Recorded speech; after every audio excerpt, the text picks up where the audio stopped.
What up, folks?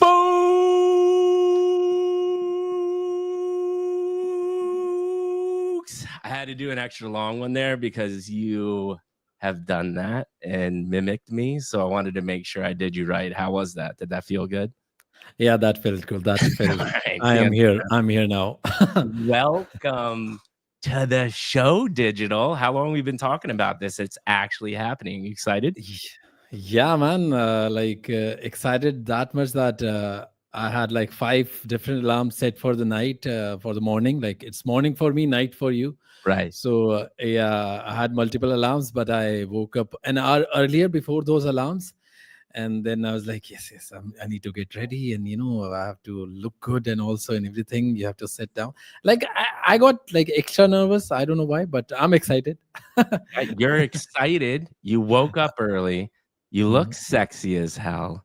You might have done some smoking in the background that's going to soothe the nerves a little bit. But like I told you, man, I'm here to guide you along a beautiful, magical journey. And it's going to be amazing. And it's going to, we're going to talk about so many different things. But like I said, prepping you for the show before we got on here, I'm deeply interested in digital. I'm deeply interested in how digital became a 111. I mean, think about you're part of the 111 with some massive names, and you're relatively new to the space. So that's just an interesting story to begin with. But you have so many other interesting things that you've done over your lifetime, and those stories and you as a human being is critically important to me and why I do what I do. But before we get there, a couple updates about Mikey G. Crazy things going on. I was sick as hell for probably like the last 4 to 5 days. I still somehow did an RWA space yesterday. I'm here tonight with digital. There was no way I was backing out on digital.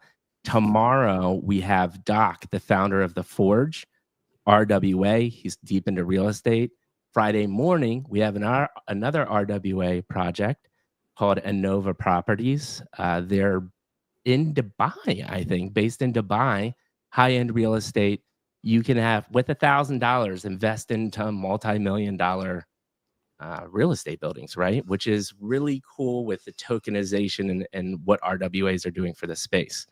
The reason why I love RWAs is, listen, I went through this 2021 hype, and I knew it was all vaporware.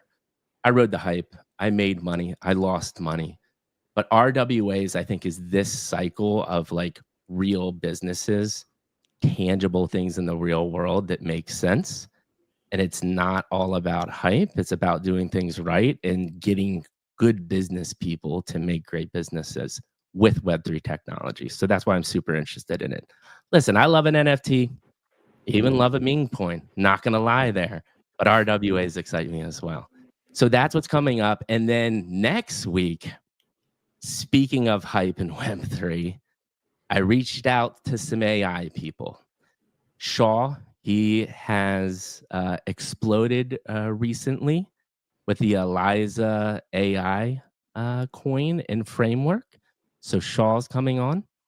And then another guy that has started Project 89, beautiful human being, both insanely intelligent. They'll be coming on Monday and Wednesday, and we're going to talk all AI, the hype. Thread Guy actually just had him on his stream, and I actually saw them on his stream, and I immediately followed up with them, and I said, I'd like to take you through my experience because everything is really topical and relevant, newsworthy, but I'm interested in you as a human, and let me tell you this right now, these AI personality guys, not only are they geniuses, they have incredible stories. So I've already done my intro calls with them. They're going to be fantastic. Cannot wait for that. Enough about me.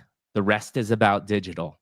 So before we get started, I got to do the formal introduction. That's what we like to do here at the Midlife Crisis Show. So 3 things about digital, and then 1 thing nobody knows other than his like intimate family. First up, dude was a national sports player. What did you play, bud? So nationally, I've played cricket and lawn tennis. I have played 2 sports nationally. And regionally, I have played basketball. At university level, I have played football also.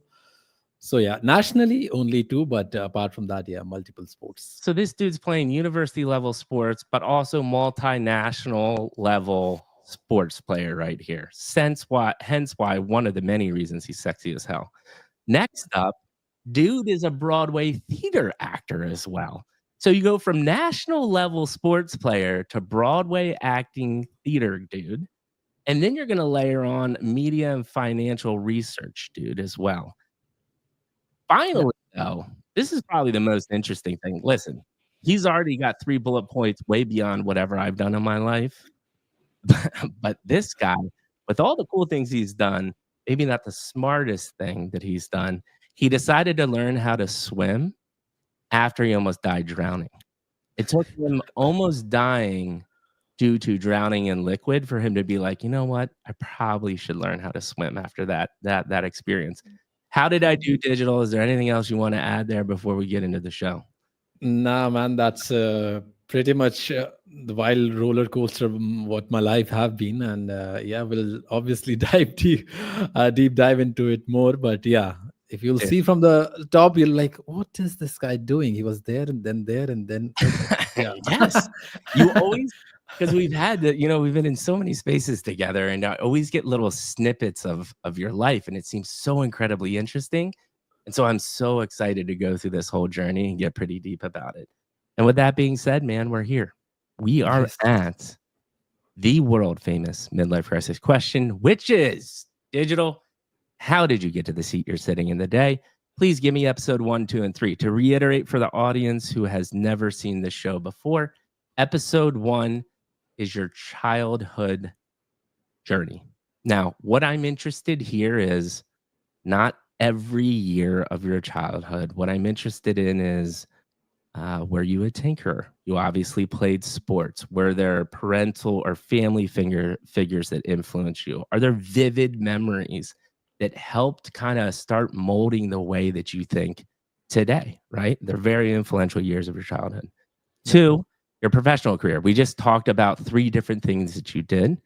And then 3, Web3 journey. What I'm excited about with this Web3 journey, though, is I mainly talk to people that have companies or are about to launch an NFT.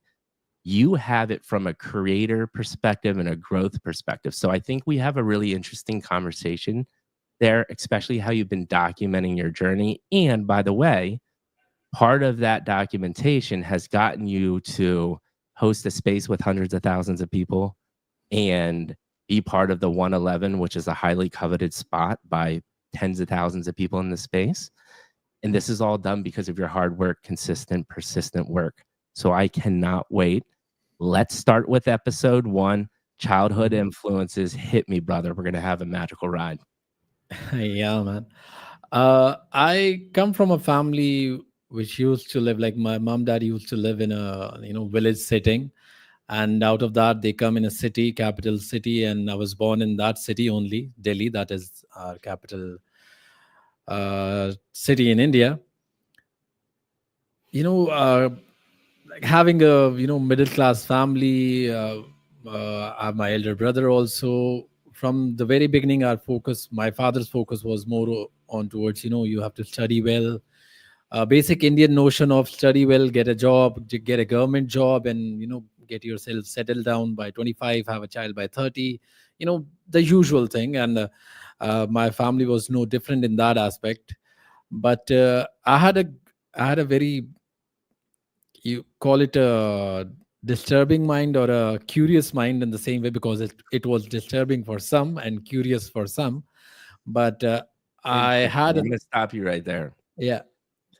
That's just interesting to me already.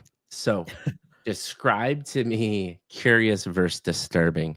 Are you talking about the way disturbing is because your curiosity was not how you were supposed to be? So think about a toy has been given to your elder brother. There is a car that has been given to your elder brother who's just 3 year older to you. You both are still kids. You're playing with that toy. And for me, what was more important to know was to open that toy and know how it's working, how it's that car, when I'm have that toy car, I'm pulling it back, how is it going forward. For me, Mhm. as I still vividly remember, as a 5 6 year old, that was more important to know, not just playing, but also to open it up and just put it all back together and know how it's working, like Right. how this works, why is why even like looking at sun, why it's like hot when I'm going out. So all these questions were like since the beginning of my consciousness, I believe, in the sense that like I was conscious when I like in the womb only you get conscious, but when I was ready to see what's in front of me and ready to observe, it became quite obvious for me to ask questions over step. Why is this happening and what is happening? Dude. Sorry. No, it's fine. I apologize. The cough is going to be part of this podcast. If you're listening to it later, I apologize in advance. I'm going to try my best to mute the mic when I cough. So already, well, we can talk for 45 hours already. Yep. Like, just get Yep. excited. So this is one of the things, and I love, you already hinted at it, right? I'm fascinated by why people think the way they do at this young of an age, right? Now you have the luxury of, being later in life and thinking back on it. What I'm interested in is that moment in time. You are this tinkerer, right? You're pulling things apart. You're insanely curious, but at a very young age, where does that come from? Like in your mind, where did that come from? Because I'll tell you this, when I was that age, I just kind of like did what I thought I was supposed to do, and I wasn't curious, which is ironic because I end up going down this like branding, graphic design, creative route the rest of my life, right? So talk to me about that. That's super interesting to me. See, to get into the origin of things, I don't know, but I know one thing that our household was quite volatile in the sense there were quite quarrels happening in the house, and we used to live in a single room, four people in a single room, and a Wow. kitchen. Yeah, we used to live like this, like that, and there were times when some fight was happening inside, and I, as a child, I used to be out and away. For me, what became really important since the beginning was observation, just Mhm. to see what's happening. And then I don't know what used to happen in my mind. I used to question everything then. I'm glad that I had support from my mother and my mom's dad, my grandfather. He used to be a principal in school, a headmaster in a school. Right. Uh, so he knew about children's psychology, how children are thinking about stuff, how they are, why they are naughty as they are, not just because there are two sides to being naughty. Mhm. One is you're just creating nuisance, and other is you're creating nuisance but you're getting something out of it and you're trying to learn something out of it. For me, it was always, if I'm even in the school, I used to be in the school, I used to ask multiple questions to get to know more rather than just reading through the textbook and just get to know what's written, because that's limited. But when you're going out of that and asking your own questions over your own observations, because Mm. what's written in the books is also happening outside or Right. has happened outside. Just to give you an example over history, I used to be very attracted towards what happened in the past, archaeology and everything. There is limited things written in the book for a child who is in fourth standard, so he won't be reading about everything what I have read till now. But for me, questions were much more higher observation, because I used to go back home, dive into some dictionaries, dive into books of my like elder sister or elder brother, and get to know stuff from there, and then go back and ask my teacher, and my teacher will be like, from where you're getting that? It's not in the textbook, why you're asking me this? But Right. for me, it was always like, I have learned this, I need to learn more, I need to know this also, why this is happening, why that is happening. And all of that, while all of that is happening, I'm not good at writing. Mm. All of this is happening, I'm ready to answer questions, I'm ready to go out and ask me anything, I'll answer you. And then when it comes to just writing it all down, my hand is not stopping, because my writing is becoming all jittery. I'm just going just writing random things because it's coming out too fast. Now I'm remembering all that, and just going back and reflecting why all those teachers were cutting marks over my handwriting. I think I was just going too fast, my thoughts were running too fast, and to get them all on paper was becoming too difficult for me at that time. And not to blame any teacher while I was learning stuff, but some were supportive of me in sense of, this child wants to learn more. He just and that was the reason why, like, a couple of teacher you know made me go towards the library. They showed me what a library is. You can go there, and there is like n number of books. You can just get one book out, because Right. at that point I didn't have any access to internet. So books were my thing. So go to library and get some book out and read over that. Oh, this is, because for me every book became a comic. Just A think about comic. that.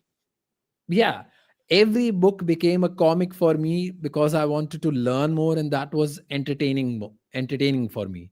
I Gotcha. wanted to know, know about origin of, I didn't want to learn about 2 plus 2 algebra and all that. I wanted to learn about origin of earth, how we are breathing, how this oxygen is this much in air and not outside our Right. atmosphere, and random questions which I was getting out of the books. But yeah, man, I was just curious. Yeah, Just I a love it, curious man. child. And so did you just say within that, did you just had the realization that you were probably your handwriting sucked because you're writing too fast because you're just so excited about learning? Did you Yeah, just yeah. have that realization? No, I mean, yeah, it's happening now. Fantastic. All I wanted to know is we're already Yeah, bringing out some magical things, right? Just by going yeah, down this memory lane. That's another reason why I love what we do here, right?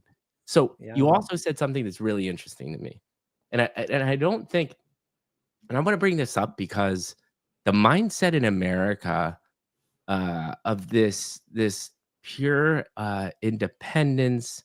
And if you're living in close quarters like you were, like 4 people in a room, that's pretty aggressive. I've made the decision to move in with my in-laws to help them out in retirement, and that's almost like taboo. Talk to me about that and like uh, being so close to family and living in close quarters like that. What impact do you think that had on you as a youth? A lot, a lot. So if like, even experts have told me back that whatever, like I have bipolar disorder and ADHD. So, and I think ADHD have been for far too long, since Right, childhood. Like, if I go back and think about all those stuff, why I used to do all that.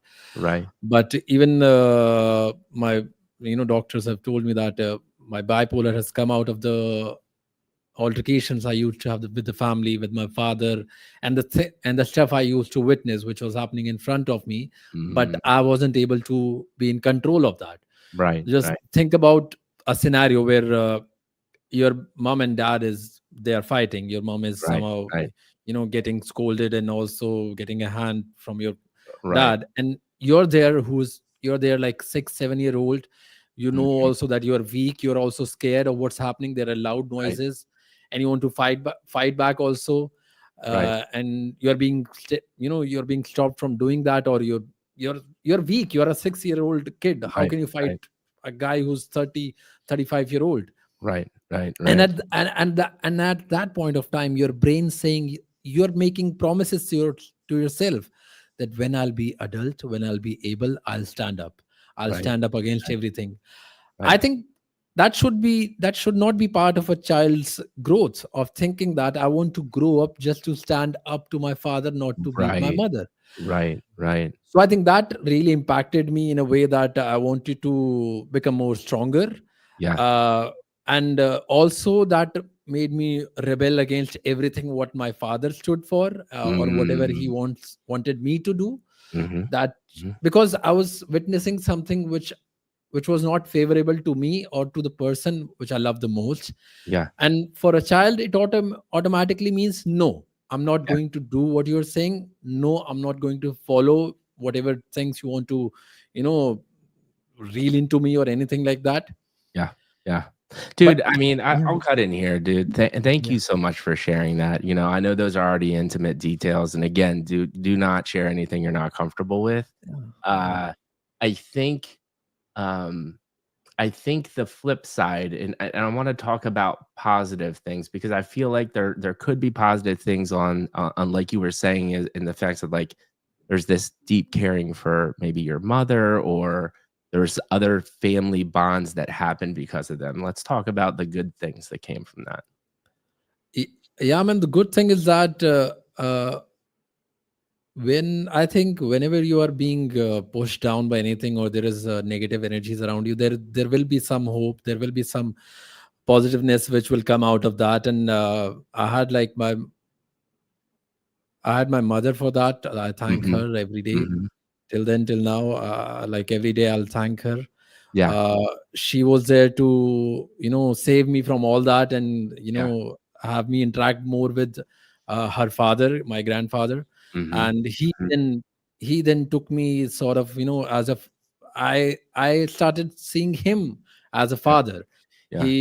He used to take me to his school, make me meet more, more students from different Right. school, and take me to some school trips. Like he used to take his school to those trips, so I used to get along with him Yeah, and go along with him. Then he introduced me to sports also, also to history, also to politics, civics, and various things. Because as a teacher, uh, he was already into all that stuff, telling people. And he also was somehow in need of someone at home to come back and speak about all that, or have an interaction. And somehow we both bonded, him being a 50-year-old guy and me being a 10-year-old, you know uh, so uh, cool.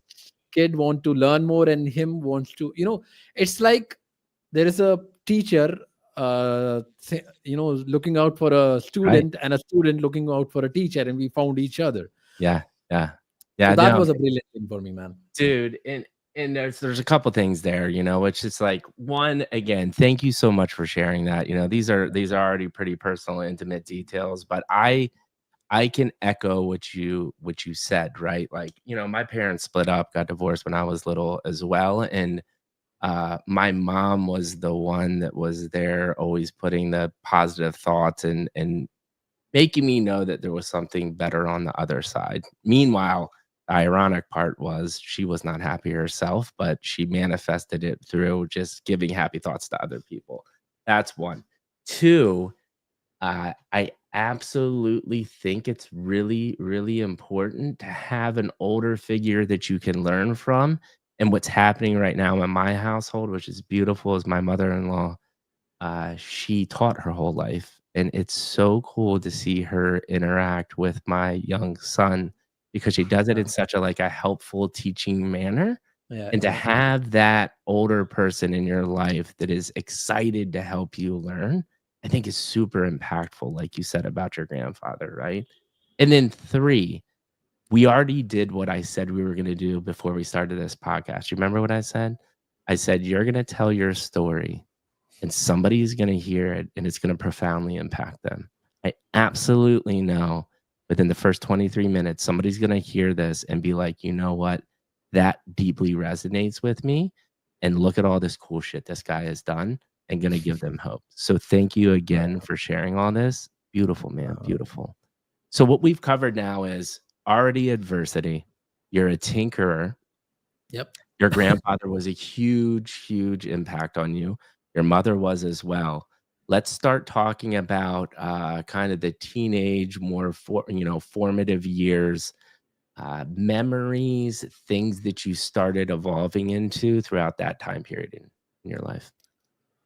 So while all the struggle was happening with my father, what he wanted me to do and what I Mhm, wanted to do, for for me, what I wanted to do was quite away from everything what he was saying, because I was always intuitively and creatively involved in getting to know stuff, or getting to deep dive into stuff. And he wanted me to be a more of a government job person, or a teacher, or engineer, a doctor.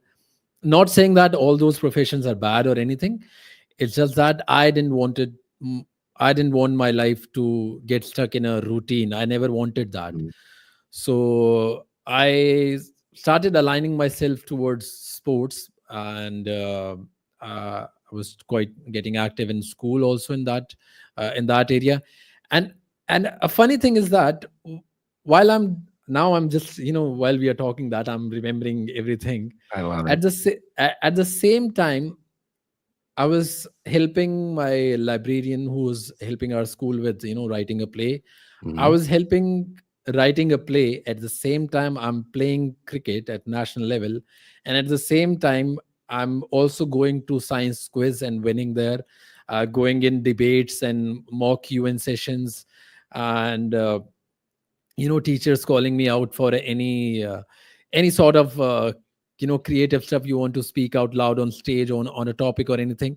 Right. I was doing all that at the same period, at the same time. And now, when I'm thinking that, why didn't my father see all that? Your son is Right. doing so many stuff. Why Right. you're making him go out of all that and putting him into a single shell? Yep. Let that guy let that guy venture and see where he's going, Yeah. and be supportive of that. Yeah. So that support really, obviously I have my grandfather who I started looking as a fatherly figure, but still you want to go back to your father and have some sort of approval as a kid. Mhm. Yeah, I'm winning a trophy, I'm going back to my father and showing him, he'll praise me back and say, yes son, I'm proud of you. That was missing, because when I was going back with a trophy to my father, I still remember being on we shifted to a different place, being on ground floor. I vividly remember that. I coming back after a whole day of playing, and then I was awarded a trophy also for playing really well, going back home and showing that to my father, and him saying that, oh, you know what, I can buy this trophy from a shop. And I was like, what? I mean, come on, dude. Like, I went through sweat and blood to, win this, and I'm showing this to you. You're my father. I'm a part of you, and you're saying that, oh, this trophy can be bought from, from anywhere else, from a shop. So that point came in my life where I stopped, in a sense of going back to him, in sense of getting any sort of approval, and that made me a whole lot rebel a lot more. And when I switched to going out of college, he wanted me to go into again into some sort of teaching stuff and all that, learn a different Mhm. language and get into that. I tried that on his like he was quite adamant about me doing that. I tried that, but I went away from that. I chose to venture into, when I finished my schooling, in between a lot happened. I lost someone who was quite near and dear to me in the Mhm. family, one of my mom's sister. Mhm. uh, it, Whatever I was doing in sports was quite closely related to her and her dreams also, and we both wanted to achieve few things. Mhm. But when that happened, it hampered my mental health a lot. Yeah. uh, I stopped playing, I stopped going out also. uh, I had to, then obviously I had to go to school and finish my schooling also. I never wanted to flunk out.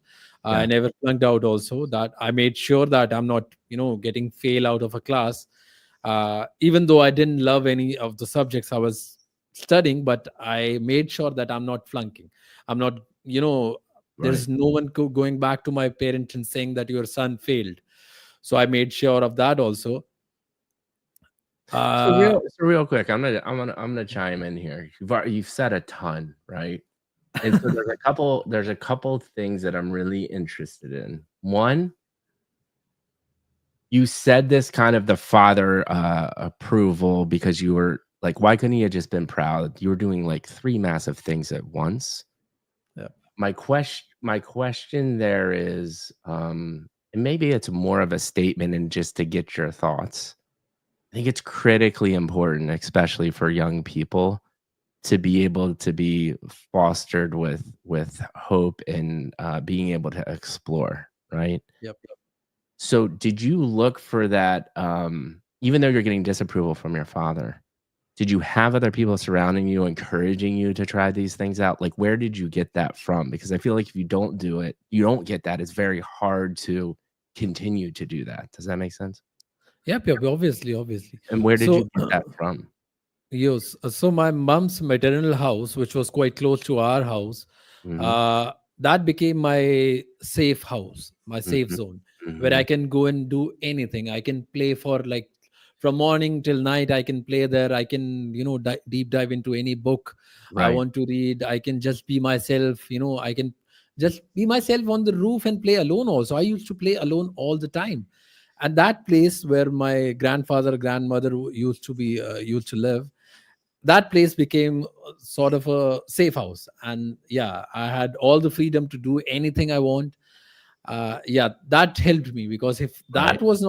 if that safe house was not there, then I don't know what Right. would have And happened. Yeah. and I specifically brought that up for a very important reason, because I think people need to hear that as well, right? Yep. There's You cannot get through all of this stuff alone, especially if you're going through adversity like yourself, right? Yep. So having that safe house. The other thing I wanted to bring up though too is again, really close member passed away. You had hopes and dreams with this person. It's part of why you were doing sports. Advice for people, or your reflections on, was it just put one foot in front of the other? Was it support network? What were the things that you think ultimately helped you continue to move on, right? uh, See, when you get to know that someone close to you has died, and you have your first conscious sort of a, when you're a kid, you don't really know about concept of death or what will happen now, or how to continue life. You're not thinking, as a child, you're not thinking that. But when you're at an age, I was a teenager at that point, and that happened, not like 13, 14. I was like that age only. When that happened, that really broke me, in the sense that I had a friend and I lost a friend. Not just a relative, I lost a friend. And now what? Mhm. Why should I do anything? Because for me, when I started revolving everything around her, and sort of correlating what I'm doing will make us both proud and make us both enjoy life as it is. When that happened, it took a while to adjust myself, and till like a really long period of time, I thought Right. that person will come back. But for me, what made me go forward was that, no, I decided something with someone. If that someone is not there, that doesn't mean those things are to be shut down now. I Mm, still need to do those things. mhm. There is, if we think, I didn't know about anything about spirituality at that point of time. I just thought about, if there is still something left of that person in this world, in Right. this universe, I want to do that for that thing. That I want to just do that thing, because we decided, as simple as that. I don't want to fake something. Till now, still, I know I've written, nor not written, it's in my brain engraved, that I have some things which I have to do. And whenever I'm doing, I have her in my mind, in the sense that I'm speaking out loud. See, we have done this. See, we have reached Mhm. here. Yeah. So you cannot stop. I mean, why you're stopping? For me, that person stopped living, and everything for that person ended there. I'm still living. Right. I still need to do stuff. Yeah. If I've been given this life, I cannot just let it go. Yeah. So As what simple as I'm that. hearing is it's almost in living memory of these things, and honoring these hopes and dreams that you had too. That's one of the main drivers for you. Is that right? Yeah, because see, we should not just honor people, idols, or living beings who are with us. We should also honor our dreams, our thoughts, what Mm, we want to achieve. right. We let them die so easily sometimes. And there are so many people, so many stories I've uh, read, that people at deathbed just regretting that, oh, if I would have done that, I wanted to do that, Mhm. I why didn't I try that, why? So I don't want to live in any regret of those sort of stuff. Right. If I've been given, I go day after day in sort of turmoil over where my life is. But I just give myself a boost back, in sense that you are still living, you are still capable, you still have a roof over your head, you're still getting fed. Why not why not do what you want to do? Why Right. not complete those dreams? So yeah. Right. And so Oh man, beautiful conversation already, dude. Really, really appreciate the insight, and you're just sharing really cool things. And Oh, so we're going through this difficult time, right? Family member passes away, you're into sports. Take me a little bit past that. And honestly, before we go there, looking back of what we've covered now, what I am interested in, and what's cool is you're like remembering things as we're talking, right? If you could take one or two things away from your childhood that you think have profoundly impacted you and like really helped you become the person you are today after the things we've just talked about, what are those one or two things? uh, one thing is, I think my mother's love. It's quite Mhm, simple and quite an obvious thing to say, but it's really important to, get that out and give the value it needs to be. I can speak out like all this podcast through on that, but that will not be enough. All my life will not be enough. But just think about a scenario where there is a entity being put in a difficult situation, but there is still a single hope which is keeping that entity alive, or letting that entity be what it wants to be. So I think that was the most important thing. And then sort of getting that environment at my mom's maternal house where I can be myself, where I can explore my naughtiness in the sense, or my creative side, my curiosity and everything. I think that those two things really helped me mhm, through and through. One, someone just having, holding me, that it's okay, it's going to be okay, you're fine, right, I'm there with you. And right, one, an environment where I can be myself.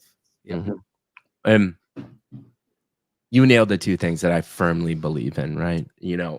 We've talked about, well, we've talked about, you talked about mental health. I've been through mental health hell and back, right? I would say by far, every time anybody asks me, number one thing that helped me, and I couldn't imagine, like, the stories of people that I hear that had nobody and went through, like, the crazy adversity and still somehow came out the other end. Those people are, like, beyond gods in my mind, right? Yeah, Like, yeah, it's absolutely. just I don't understand it because I barely made it through, but I had an amazing support network and tons of love, right? And not like to this day, people that had dealt with me that were when I was at my worst, like, never talk about it, never make me feel bad about it. Yeah, All they say is, "We are so happy you're your normal self again, and probably better, right, than what was before." That is incredible, and the fact that you said that too, and it's just reassuring to hear just, beautiful stories like yours, and these same principles come through, but that's why I love what I do. Even though these concepts are same, like being able to be explore, tinkering, being helped out to be creative and to explore and be loved and have support. All of these things are not different, but yep, you said it in your own way, which is going to let somebody else resonate with it. Because I mean, like, I live in San Diego, man. You're from India. Like, we obviously yeah, have very different experiences growing up, yeah, but we actually don't, because yeah. everything that you're saying is at the core of what helped me, right? Which is such a beautiful thing. So thank you so much for sharing all that, man. No, And no, no. so Yep. I want to move to episode 2 more a little bit. Hmm. Whatever you want to talk about, and you don't have to talk about it either. Maybe touch on these dreams that you were talking about that were starting to kind of drive you, whether those the detail of the dreams. If not, you don't have to talk about the dreams. And then the sports part, right? You started touching Yeah. on the sports part. So let's pick up from there.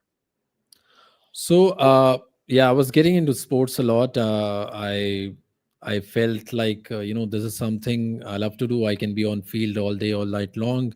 It's not making me tiring or anything. I just wanted to be there, and to me, I think it's it's just that now, whatever I'm talking, I'm just in my brain, I'm watching myself at that point of time, and remembering what was going on at that point Mhm. of time in my mind. So yeah, I think that thing attracted me. Sports attracted me in a way that it's me. I'm just able to be myself, and I had a pretty much a successful. I was getting in, like, on road to a successful career in that. I got selected for my state's team to represent them at nationals in a different city. I went there being the youngest in under 15. I won some awards there also, most promising player in that whole tournament. I still remember it was sponsored by Pepsi. I still have that trophy from 2003. Yeah, 2003, man. Oh man, it has been long. Oh shit. So yeah, that Yeah, happened. crazy. Yeah, that happened. But meanwhile, I was also in school, so I had to focus on studies. Uh, Cricket happened, and after that, the death of my, you know, my near one, that loved one, happened. I stopped playing that. I went into college, but still, I was close to sports. I started playing lawn tennis, and yeah, again, playing that, I became good, because for me, I think sports was something at which becoming good was easy for me. It it's it's a really Yeah, yeah. weird So thing to I'm say. actually gonna stop you here because I've been thinking about this the whole time. This is just another conversation that comes up all the time. Talk to me about that, exactly what you talked about in sports, because you're talking about a very young age already playing at these very top levels. How much is it you're just intrinsically or naturally good at these things, and then the dedication, blood, sweat, and tears you put into it? Talk about that balance and your experience. So, about cricket, cricket is played a lot in our country, and my grandfather used to play with me a lot on, in our house, also on roof or somewhere out. Mm, He took me into that, and so we used to sit all day, all night long, also to watch, different cricket matches. right. But the beautiful thing was that my father also watched Olympics. He also watched football World Cups. Mhm. He also loved to watch, in between time, a lawn tennis match. So all in all, he was open towards a field of, choice, which was making me believe that, it's all fun. It's all fun for me. It never became like a tiring thing. It was always fun. Mm, It's fun for me to do this exercise. It's fun for me to be at a scorching heat of like 40-degree, and you're out on the field and playing all day, all night long. It was fun for me. People right, used to come to me and say, aren't you getting tired? It's so like hot, sun's out. And I used to answer, I want sun to be out. I want it to, sun to be out, and I want to feel it more, to be there, and I just want to feel this field more. I'm the whole environment somehow became a somehow a nurturing thing for me, as comfortable as a womb for a child. And interesting. yeah, and it I've was never it heard was somebody describe a sport like that. That's super yeah, cool. man. Yeah, it became like, for me, it was like I was curious also watching someone play, and then also getting myself to play that. So Right, you need to understand how much you love something. Do you love a thing only till you're part of it, or do you also love a thing that you are also watching it, you're noticing it, observing it, you're studying it, you're also collecting stuff around it? So for me, it was, everything was around that sport while I was doing that. yeah. It so natural. Yeah, it was also natural for me, but also I was giving all. I was just there. I used to be, when I used to play lawn tennis, sometimes I used to skate on a clay court and get my, knee all bleeding, on all that happening. Mhm. But I was not aware of that so many times. And people used to call me out, you're bleeding, your socks, that was white, is now red. And I was like, what? When did that happen?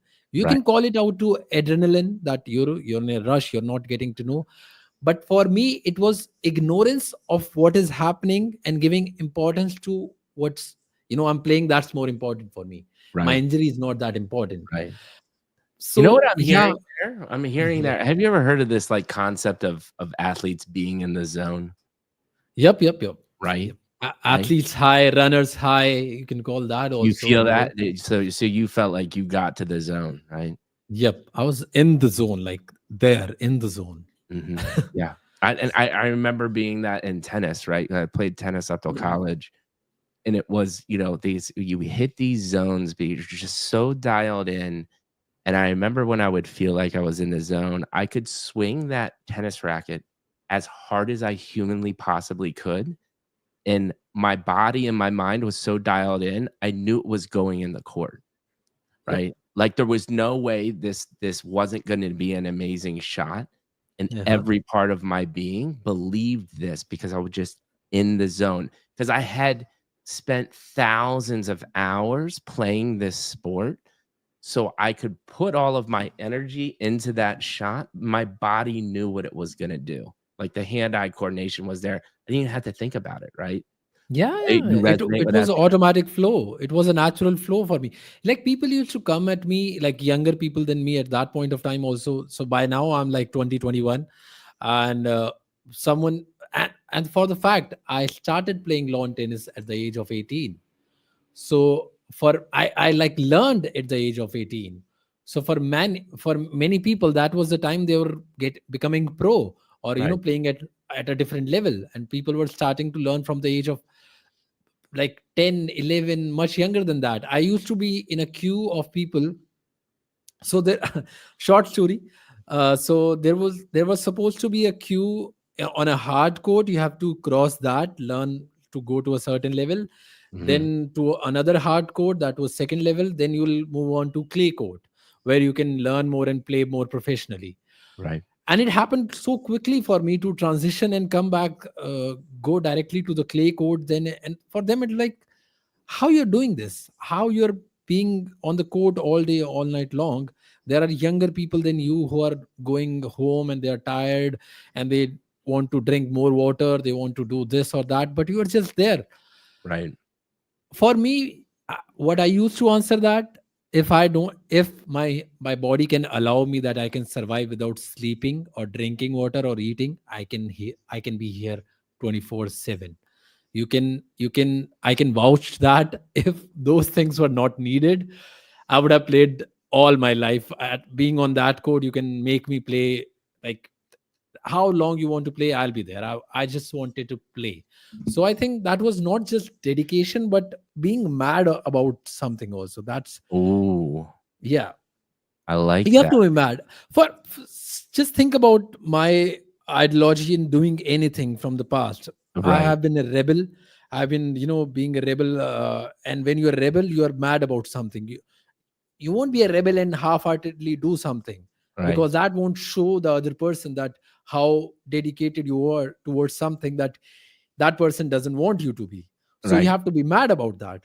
yeah, So in that way I will just no, if I'm going against something, I won't go just this way. I'll just go far as I can go. right. Talk to me, And 'cause there's a little other angle to this, though. Talk to me about ego a little bit, because there's this fine balance of ego. You can't be, in my mind, top tier at something without a little bit of ego, but then taming the ego is also an art as well. So what are your yeah, thoughts there, with ego and kind of the level that you were playing at? so I've been following so many idols in sports: Michael Schumacher in F1, Roger Federer in tennis, Mhm. Rafael Nadal in tennis, Sachin Tendulkar in cricket, or Michael Jordan in basketball. They all were not just successful; they were arrogantly successful. Yeah, They knew that they're good. They were yeah, just not like, I'm talented and I just practice a lot and I'm winning. No. They were also installing this thought in their mind, yeah, that when I'm going on court, when I'm going in field, when I'm going in my car, I'm not just going to have a ride out or have a session on court. No, I'm going there to win. So yeah, that arrogance came along with that mindset of, why I'm doing this sport is to show someone that I can be good at other things which you are opposed of. right, So right. Do you think you ever Ego, struggled with ego? Do you think it became too big at yeah, any point? yeah. At times it became too big.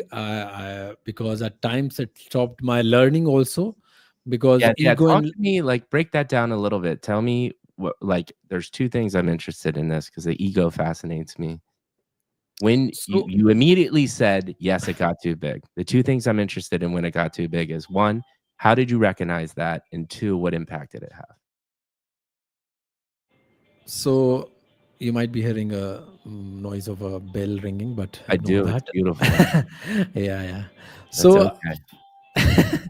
for me, when my ego became somehow bigger than myself, when I started performing well, I was doing good. There came a point when there were people around me, my friend circle, they were boasting me a lot. Mm, When you're getting comfortable with all the praises, you'll you'll make a sort of a different persona out of yourself, which is not you thinking about yourself, but you are putting others thought in yourself and saying, oh, he's saying you're good, oh, he's saying you're amazing. And right, now you're making your identity is all based on what they are saying, and they are putting you on a bigger pedestal that you're not even thinking about yourself. Because I never thought big about myself, I never thought about that. Other people were boosting me, and at a certain point I accepted that a lot. I accepted that I'm amazing, I can do this also, I can do that also, I can just come out on court and play well. And in a tournament where I didn't practice much, and I thought, there's a younger opponent, I'll make this happen, I'll just move on to the next round easily. I lost in that tournament in the very first round, right. and I stayed on that court till the end of the day, end of the session. And I just like, what happened there? I broke my racket also in sight of anger, because Yeah, with arrogance, ego comes anger, and right, that is end of everything. When you have reached that point, right. as a human being, you are finishing yourself. Yeah, So that was a point which broke me in a way that you can do stuff, but if you are putting yourself on a path which others are putting you on, yeah. that's not good. Yeah, no, man. That amazing insight, and I think I like how you described it. I mean, everybody has their own experience, but yours particularly that you talked about was it manifested in anger, right? Yep. I'm sure John McEnroe would argue you that his ego and anger helped him be successful. Yeah. But it's different for everybody, and that's what's the coolest thing about what we do here is there's endless descriptions and insights into one simple thing that we're talking about right now, ego, right? Yep. So, hold on real quick. I'm gonna cough and I want to mute it because listening back to this audio just in like Spotify or a podcast app, last thing you want to do is hear me cough at the top Yeah. of my lungs into the microphone. So we have had a fabulous conversation already. Believe it or not, we're an hour in, bro, and we've Oh. barely hit episode 2. So I'm gonna thank you for talking about the sports. Let's go into episode 2, kind of the middle of your life, because I really am interested in your Web3 Uh-huh. journey. You Yep. have such an Mhm. interesting take on it, and I think a lot of people can learn from that too. We already have tons of life leadership, mentorship, not even leadership, mentorship, but life lessons that we'll be able to cut. I mean, shit, man, that's 30 clips right there, right? And now we're gonna go into your kind of professional career, middle life. And let's Yep. recap real quick, right? Mhm. You've hit adversity. You're a tinkerer. You were played at a high level at sports. You've lost somebody close to you. You've learned how much love and being able to have a space to play matters for you, right? And you've played at a high level. We've seen the ups and downs of ego, and now we're getting into okay, we've done this national level sports player. What's next? You've learned all of these things, but you're going to continue to grow. So I'm ready to hear episode 2. Let's roll into episode 2. Yeah, man. So there came a point when all that sports came to a halt, Yeah. and I had to dive into my college now and into further studies. And I chose my own field. I wanted to having a creative mind. I only wanted to put myself into something creative. I opted to do a course in journalism and mass communication, in broadcasting and production. I did my graduation in that, and after that, because I learned a lot in to how to produce or direct, and more efficiently write stuff, and how to research over topics. I learned all that during my that period, and I still remember I had like multiple teachers, but there was one professor who used to call me out in the sense that somehow he noticed that I had a curious mind, and he used to call me out to his lab in his studio, and we used to have conversations over different topics. And again, it brought me back to that sense of I again have someone to discuss about anything and everything, which I Hmm. initially I used to do with my grandfather. Right. Again, now I have someone. And when you have that someone in front of you, getting to know your past further becomes easy. When I used to have conversations with him, the sports became an easy path for me. When I Right. got into conversation with my professor, being in the field of journalism and communication became easier for me. I went into interning in a couple of news channels in India, uh, sitting in in the behind of all that live news action, how it's going, close to editor's table, how news is being brought to your table and cutting that and being broadcasted. How because I used to go back home and see the all broadcast how it's happening, and now I was at the back end of I used to tell my grandfather, what I have edited this cut, what breaking news you're watching in at the bottom. I edited that and all that stuff. Uh, it was all quite good for me, but I noticed something in the newsroom, and it can be different for different newsroom, but there was a parameter set till where your creativity can go, till where you can be yourself, till where you can go out and research or investigate on a story. Call it a corrupt system or whatever. It was hampering my own growth also. It was hampering my mindset. I had to leave that. And from being in a field of news and journalism, I hopped on into directing short films and also acting. It happened from me transitioning from my graduation to post graduation. In between, I directed few short films. I was always writing, and I was doing some stage dramas while I was in school also. So I never left doing that. uh, but then I was introduced to theater. I went on to see some plays in Delhi, some stage plays, met some wonderful people. They got to know about me, what I was doing, and from there, my sort of a journey of being an actor began. And yeah, You're out going of all over the place here, man, and I love it. And I love it. I love it.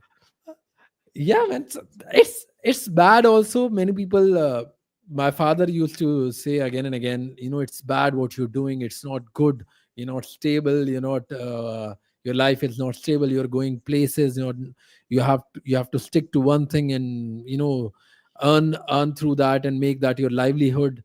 Hmm. But for me it was like, if I'm limiting myself, then there is so much more in the world. Why I'm not Right. learning that? Why I'm not, like, I don't have to be a horse with like two straps around his eyes and you have to just look straight. Anything else is just garbage for you. Dude, I love that you just gave a horse strap analogy. I'm just gonna have to chime in on that. That's beautiful. I've never heard such a thing, but you nailed it. Right. You don't need tunnel vision on one Yeah, thing. you don't You need got the that. You don't whole need that. world, bro. I mean, look Yeah. at the technology that we're doing. You're freaking in India. I'm in San Diego, and we're talking about being blinded by horse straps and not having tunnel vision. This is a beautiful. Who would have thought? You wouldn't have Yeah, been here on this exactly. podcast if you had horse straps on. That's all I'm saying, man. Exactly. And this is something I'm sort of skipping and coming into the present, but All this is good. what I tend to remind myself and remind my people around me that, dude, you're missing so much. How I'm able to do all this, how I'm able to being in Web3 now is all because of me not, strapped to a single tunnel vision, because I wanted to know more.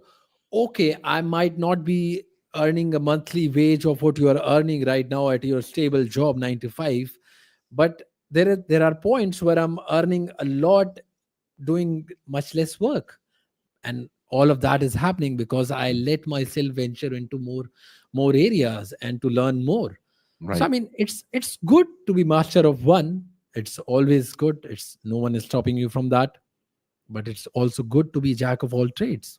Like, I why mean, you have to why you one have of to my say one favorite thing is bad? shows is Master of None. Did I you ever mean, watch that on Netflix? no, I haven't seen that, Oh, man. You're so talking about, I think, of oh, Aziz, yeah, Aziz, Aziz Aziz Ansari. Ansari. Yeah, Yeah, I love that guy. it's so funny. It's so good.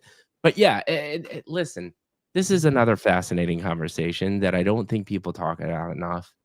It's always what I hate is most conversations go into like one, it's black and white or good Yeah. or bad. Life is gray. Yes, there's pure good, pure evil. I'm convinced of that. But there is just it's I think it's better to talk about there's consequences, right? Yep. And there's consequences to any decision you make. And we're Yep. talking about a perfect one right now. People will tell you it's bad to do one thing your entire life. But there are actually good things that come from that, which is the sense of security, stability, how our brains are wired. Yep. You're able to stay in one place. You're able to build deep connections and relationships with the people close around you. But on the other side, you don't have that slice of variety in life and risk taking, and maybe you can't see your full potential, right? These are just Yep. Yep. consequences and trade offs. There's no right or wrong. I think the hardest thing in life and what people should be talking about more of, not just beating down the drum, oh, you're an idiot for doing one thing for the rest of your life. It's find what works for you. Yep. And how do you do that? For listening to people like us having conversations like this. That's why I absolutely love what I do, because we're just giving you a different perspective to help you get towards maybe finding that aha moment for you. Yep. Because Yep. Yep. the sad reality is the reason why there's a lot of people completely downtrodden, sad, drunk at the end of some shitty bar and God knows what, right? Is because they have not taken the time to figure these hard questions out for them. Yep. And you can't, no one's ever gonna do that for you. The only No. way No. you can No. do it is exactly what you're talking about, which is, 1, finding mentors that are gonna help you think through these things, and then 2, going out there, trying new things, and understanding what resonates with you, you know? True. True, man. True. And I think, see, as a child, I always used to think that, I want to have a perfect family. I want to have a perfect elder brother, a father, a brother to play with, a father to roam around with. Uh, Unfortunately, I didn't experience that well, but it's all fine. It's all good. That didn't stop me from being myself. That didn't stop me from becoming who I am right now. Our life is, I say it again and again, our life is only made up of choices and decisions.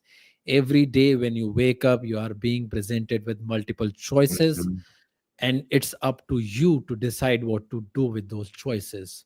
mhm. It's anything else motivational is after that decision, because if I haven't had decided, I was always given a choice to, uh, do what my father was telling me, become a school teacher, become a government job person, and I would have done that. That was a plausible scenario for me. But I opted myself to go out of the way, to learn more, to know more. Uh, be it inside of being a rebel or anything, but I took a decision, and that decision has, made my life, made my, if I have to, uh, you know sort of make my life, replicate my life to a Mhm. tree, I have more branches now. It's not a straight single stem. I have more branches now, where I can go and pluck different fruits out of that and different flowers. If someone's having a conversation with me, I can go to a different branch and, just pick a different flower and take that smell and present that to a person. So Right, that's the beauty what I see in my life right now. right, right, But right. that's all out of choices and decisions, nothing Yeah. else. And so you said you were going down the route of theater, right? Yep, yep, And, yep, yep. and the other thing that you brought up is you yet again found somebody to learn from and someone to Yep. help guide you. When you start trying these different things out, even getting to the Broadway and then eventually the media and the financial, do you is it a balance between your continued curiosity and finding somebody to teach you, or what do you relate to being able to try these new things? So one thing was, for all the things I used to feel while I was doing all that stuff. That was the first thing, because anything what I was doing in my life till now is over the fact how am I feeling, what's the reaction I'm getting back from that activity. Mm, It was not always like what I'm doing and then what's happening afterwards, mhm. but in that process what I'm feeling. I was never going towards the product or what will, come out of this, but the Interesting. process the process always made me feel comfortable in my sort of shell what I have. Right. So that made me go through, this journey of being in Broadway, and doing plays in front of 800 people, people calling out my name. I mean, going through, different theaters and performing in front of different people. Mhm. That, and behind that process of learning a character, learning those lines, doing rehearsals with different people, and having a relationship with the director, that, that always enticed me and made me happy, sitting down and learning and having that figure teaching me, and me being able to execute that perfectly and going back and, having that praise back, oh, you have done well, you're doing good. I Even while speaking, it's all going back to my childhood of somehow, doing something and getting praise out of your dad. Oh man, getting Hey, PTSD see? Do you straight. know why I start with the childhood now, brother? Yeah, yeah. All makes Straightforwardly sense, getting doesn't it? PTSD on Mm, mhm, podcast. mhm, mhm. No, but no, but no, always, but that's a little part of it, obviously, yeah, right? That's yeah, a but that's a I little don't part of, wanna I yeah. don't wanna attribute all of that to No, no, it no, because no, what no, I'm no. hearing what I'm also hearing and what I wanted to ask, is you're enjoying it, right? Yeah. You're really enjoying these things, and at what point what I'm interested in is it feels like you're really enjoying this theater. How do you then know, "Okay, I'm gonna stop this and then move on to the next thing?" That's interesting to me because it's I've lived my life of I've always done these things because I thought I had to, and I didn't Uh-huh. ever have a plan forward until, my major mental stuff. Uh-huh. But it seems like you have some type of barometer or something is happening to you to then go on to the next phase. So I I won't go deep into what was happening in the sidelines, which was also making me to go deep and away into more stuff. Uh, my family life, my life at home was never stable, in the Right. sense there were quite a lot which was happening internally, regular fights and whatnot, and so that was making me leave that place and go away to different places more and more. Mm, And for me, it was always like, what can I do which can make me stay away from this thing more and more? Right.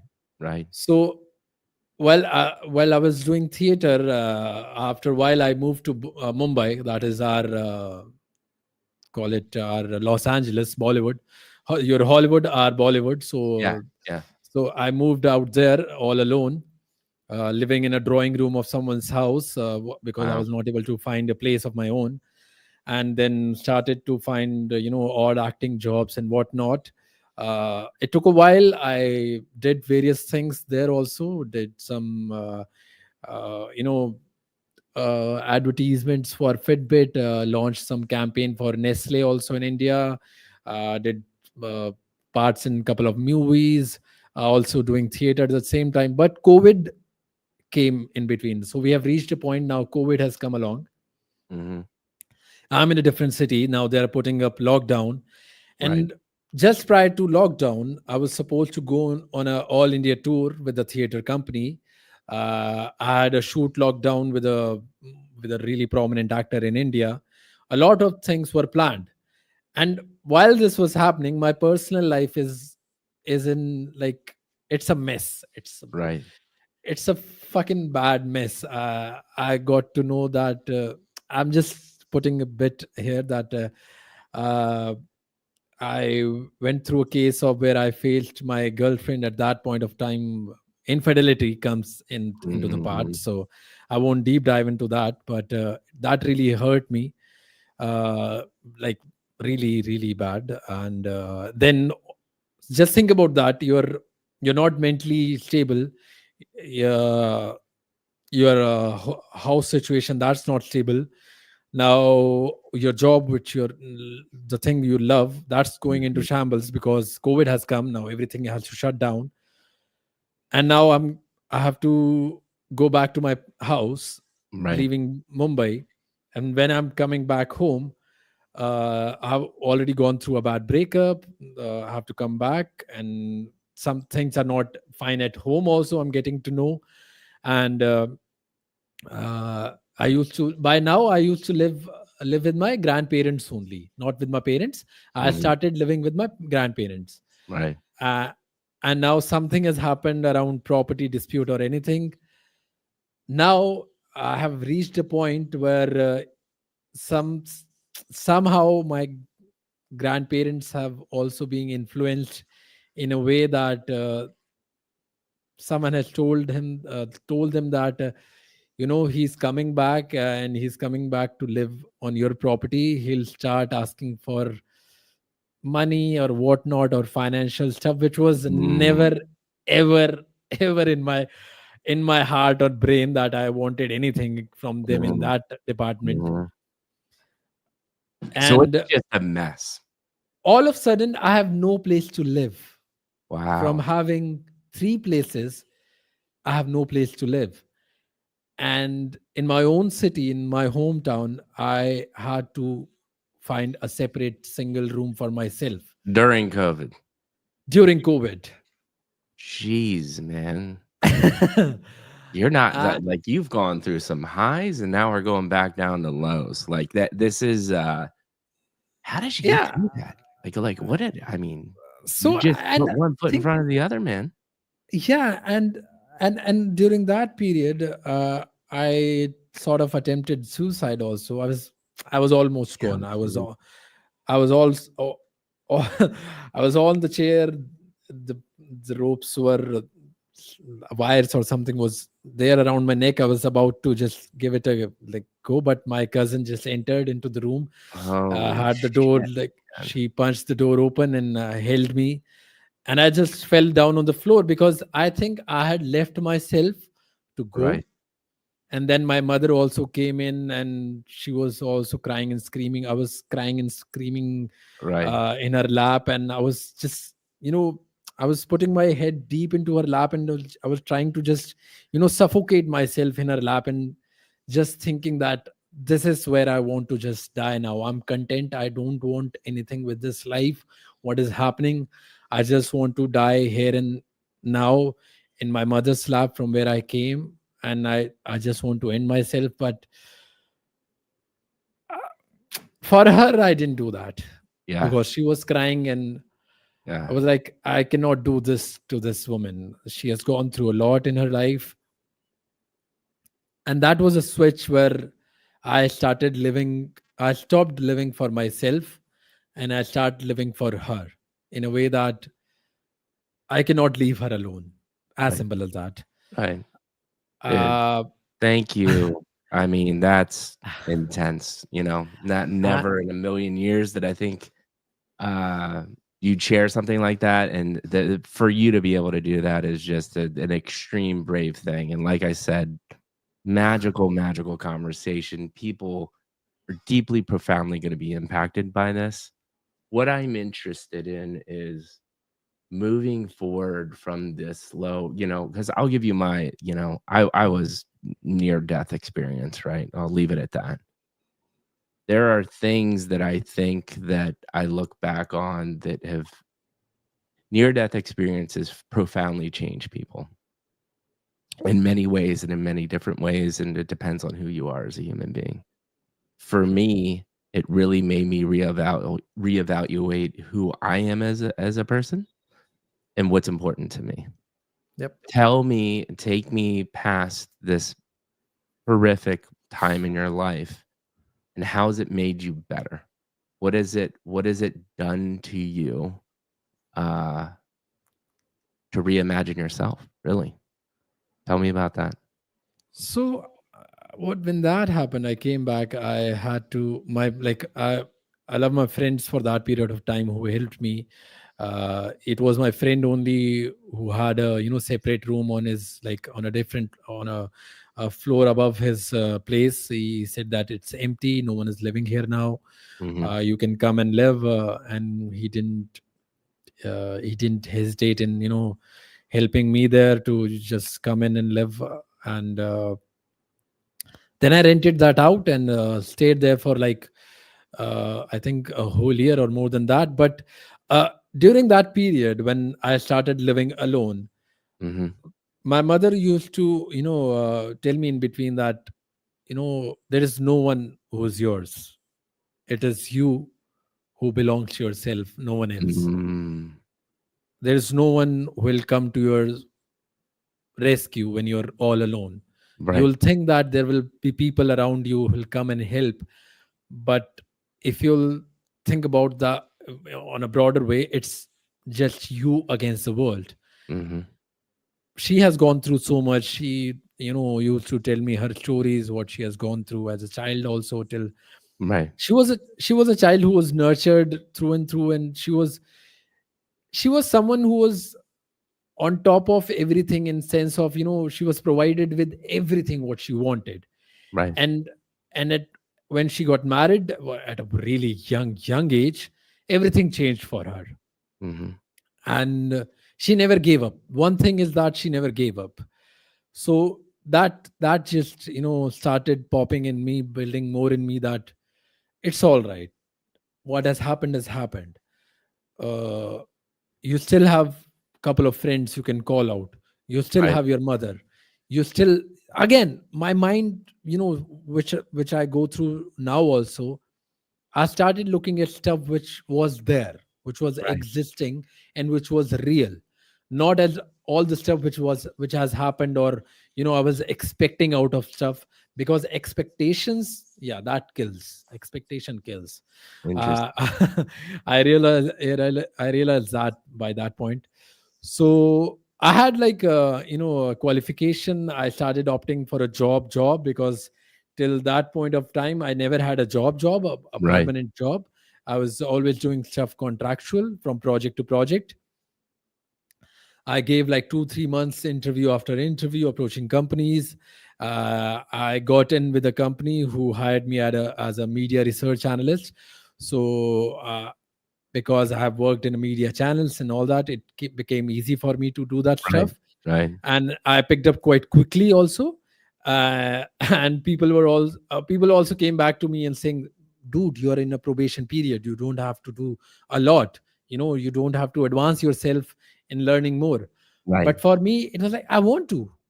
I cannot limit myself in any way. At that again, I reached a point where I was hitting a brick wall where my creativity was not going further. I switched from that. I went into getting a job at American Express, a big company here in India and worldwide also. I became a financial analyst, a different genre, a different field altogether. Even my friend came up to me and said, like, how you'll do that? And I Mhm. was like, I learn. As simple as that. I'll go in and I learn. And that's what I did, because Right. I wanted a stable income to come in. I wanted to pay rent also. I wanted to feed myself also. So that was the sole reason for me to opt a job. And yeah, I then went on to do that. And in between that period only, uh, my now wife, my beautiful wife, the second most beautiful thing ever happened to me, my mother and now my wife for whom I live. So she was my friend for like quite long period. Now it has been like 9-10 years. So we were friends all along. Through thick and thin, she was with me. I was with her. Uh, I was doing this job, and she got to know about my turmoil, what I was going through. Mhm. We tend to discuss about our love life and what has happened in past. Somehow we came together, and I expressed my love for her. She also accepted that in a way that I got to know after I expressed. She told me that even I, liked you from a really long time, but I was not able to express it. But she came into my life, and like a bright sunflower and a sun, uh, my life again started to become bright. From just having that house, renting my own house, I shifted to where I'm living now, a two BHK, 3 BHK of my own. Like, I'm still living on rent, but it's mine. Uh, and I also We discussed about living together, and I sort of if I for me it became like, if I had to be with someone, I'll be with you.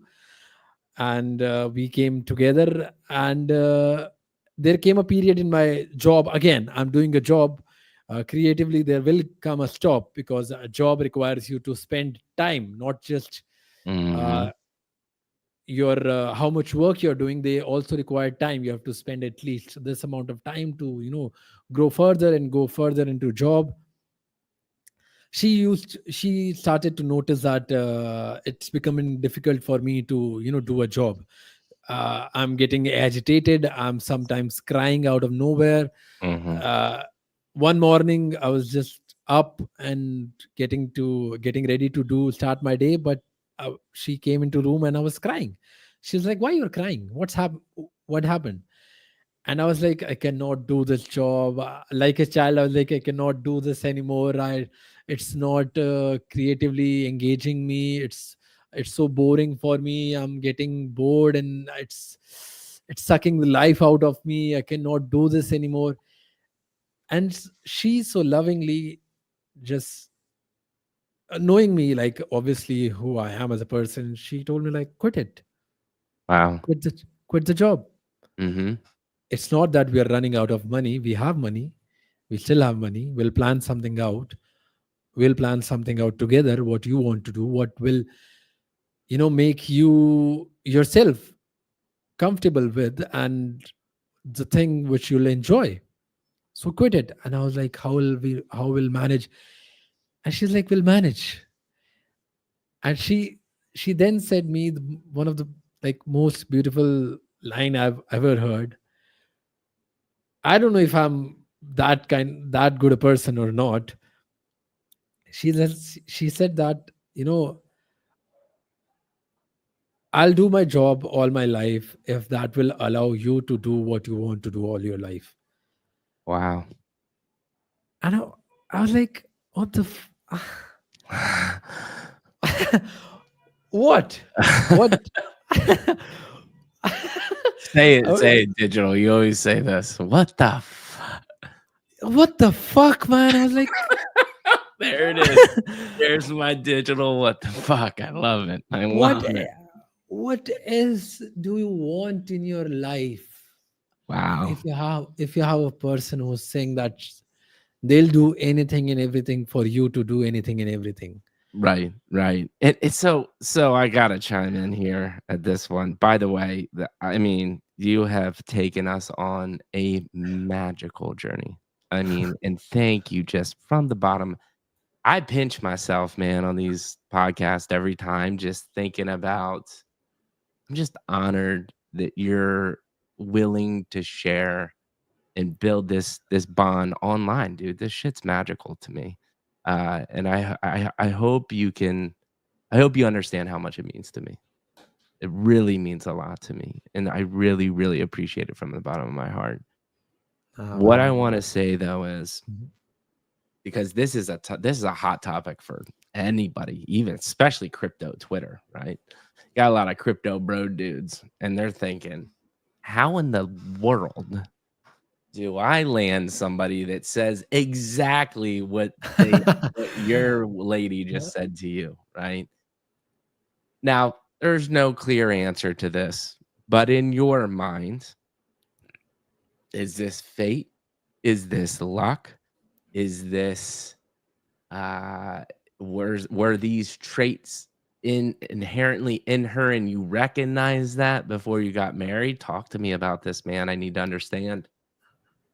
So first, I think it's just universe sending some guardian angel towards me from time to time Right. to just sort of help me or guide me or nurture me in a way that, you know, just be myself. And I think she came into my life as that person only. Like, throughout my life, I've been telling about, my there was my mother, my grandfather, then there was a professor in my college, and then there comes a point then that I have my wife, my good friend. So I think I've been myself, who I am. I've been true to her also, Mhm. as a person. I have given, myself through and through for her, and I'm always there for her in anything. I Yeah, have always allowed her to be herself and do whatever she wants to do. right, Even though I somehow sometimes I get rude over some things, like, why you not taking care of yourself? right. So I get rude over that, but somehow I think we both saw something in each other that we both wanted. She wanted someone in her life. She had, she has told me that she had a figure made in her brain that someone, there will be universe's sign that will come and which will tell her that, oh no, he's the one. For example, just a small example, she used to make popcorns, and when she used to make popcorn, it was never that every corn is popped. And she used to relate that there will be a time, there will come a guy who will make popcorn for me, and every popcorn will be, that there will be a sign that every popcorn has popped, Yeah, and that will be the sign. So she was at my place, and she came, I made popcorn for her, and every of the corn popped, and she was like, that this thing has never happened in my life. How have you done that? And I was like, "Eh, yeah, I just did that." And she has told me everything. I'm just, reiterating back to you. Then there are various things I used to ask her, or just automatically bring for her. And she was like, I was just thinking of that. I wanted that, or it was in my brain, or I always thought of this, and I was doing all that stuff. mhm. So all in all, I think it was some sort of connection, you Yeah, know spiritual or whatever, that brought us together, and now we are here. right. And I think I'll layer onto that because I'm convinced I have whether you call it luck or fate or whatever, my wife is my guardian angel as well. Uh, she's one of the reasons I'm still here today, to be honest. And Yeah. she, uh, like you said, something that you said was very interesting and resonated to me. She absolutely would do anything for me. And there's something of this layer of, and I don't know how you find it or how it comes about, but the the the thought of unconditional love. Like Oh that's man. why a dog is a man's best friend, Yep. right? Yep. There's True. this just unconditional, like my dog fucking loves me and will not leave my side. Now, I'm not saying that my wife's that way, but I'm just saying there's this deeper level of commitment in this day and age. It's so hard to find because we True want, that. look at crypto Twitter, right?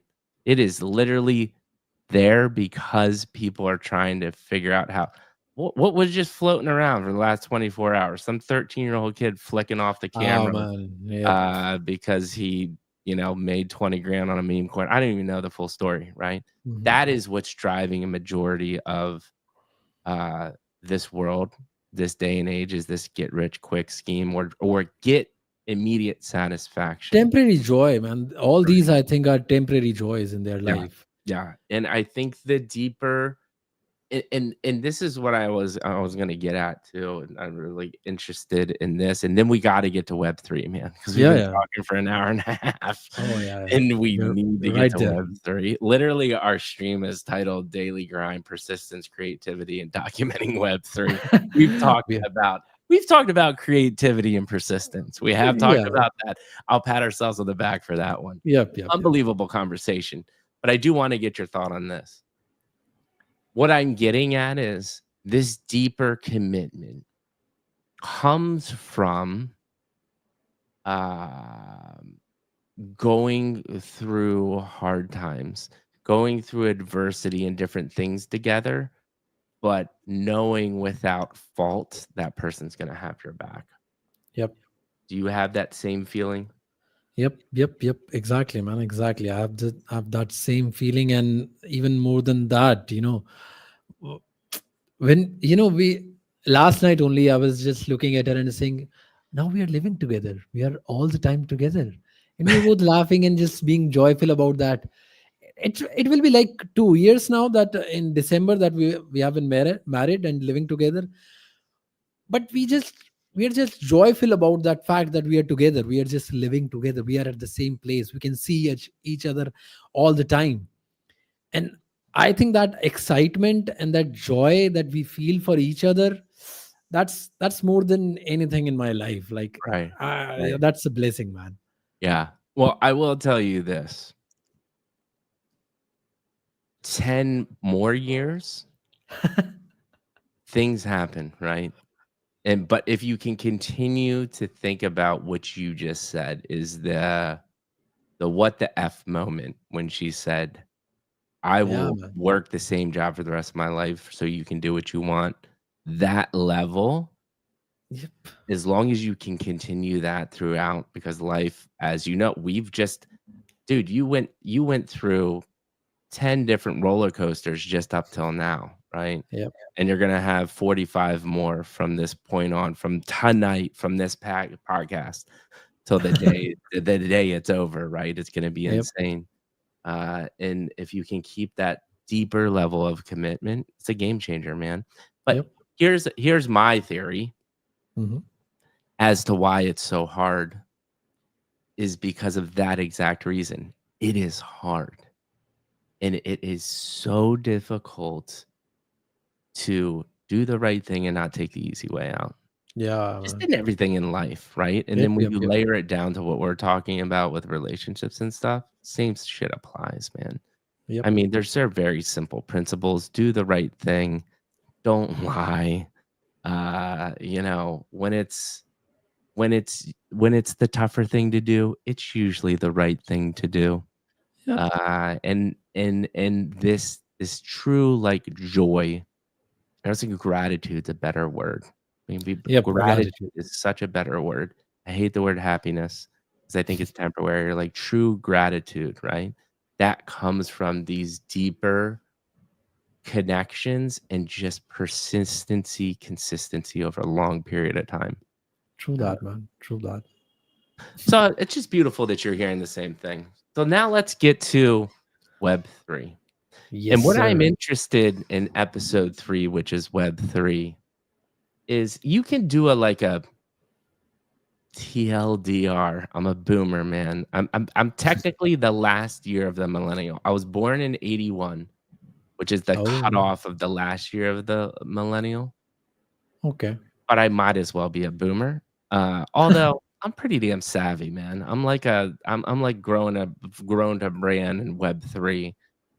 Yeah, I might not have 100,000 followers, and I'm like a shit talker, and I don't use the word bando, which I kind of learned as what the hell that was today. It's like, oh, dollar Yeah, bills, bandos. Okay, did not yeah. know what this meant. Uh, so I'm a boomer in that aspect. But give me the TLDR. The reason why I brought the boomer up is I literally have to like too long didn't read. I have to say it in my mind because I'll screw that acronym up. Are you finding Web3?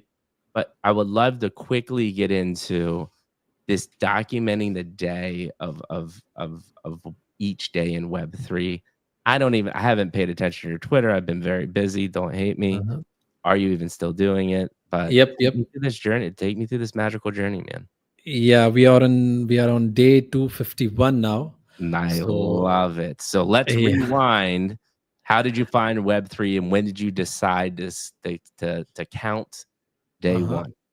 So I'll go quickly into how I found it. My very good friend Ashish Sood Jain, he works with Polytrade. We used to Okay. live together in Bombay, Mhm. and where when I was, into acting, he was into financial world. He was not into crypto at that point of time. But I came back from, you know, during COVID. I came back and started my own way of doing stuff. He ventured into different stuff, but we were always in contact. And one day on his birthday party, I met him, and he told me about. He asked me about what I'm doing. I, openly as a friend, told him about my struggles with creativity, not finding anything to venture into creatively. And he told me a bit about what he's doing, and then we had a hour long conversation, more than that, on phone. He described me what he's doing, what Web3 is, and what are the possibilities for me. And he gave me an NFT, told me about few Discord servers, and told me to make an account on X, or reactivate if you have any account on X. Mhm. And yeah, I just deep dived into that, because he told me that I can be anything, I can be anyone, and I can do any creative stuff I want to do in Web3. I love it. And I was like, what, I can? And just think about uh, going inside my brain, as Yeah. a from as a child, th- giving them again. That brought me to a point that of my grandfather's house, where I can be anything, where I can curious, creative at the same time, and do anything. Mhm. My child came out of that my childhood zeal came out with Web3, and I was like, fuck yeah, man, I'll go in and I'll start doing the same stuff again. Yeah. I'll just be myself, start asking questions to people. What is Web3? What is crypto? What is blockchain? What is this transaction? What is Right. peer to peer? I just went crazy over that. And I was like, fuck that shit. Fuck everything. I'll just go on, ask people, have conversation. I'm not shy of having conversation.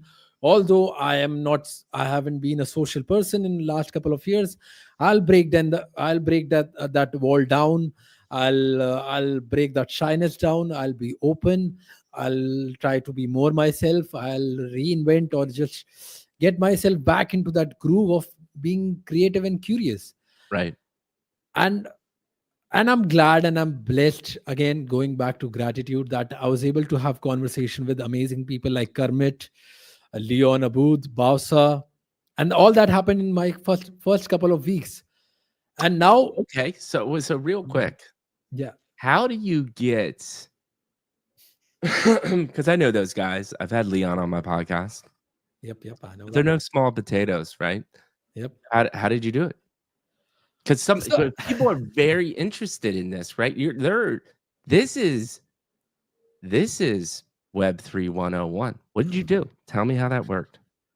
so I for anyone and everyone, we know that those people exist in this realm. They're not invisible. They are not, they are not in their caves and not coming out when other stuff is going on. It's not that they're coming out on the point when they want to speak out. They're also coming out in general. They are just normal being in this world who have now achieved something greater than so many other people.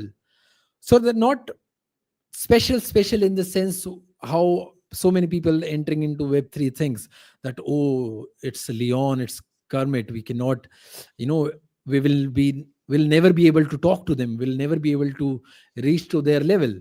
Slow down. You don't have to straightforwardly think that you have to reach to their level. First, you need to just have a conversation. They're human beings. Hmm. You can go to Discord servers, you can go to their X account and have their chat.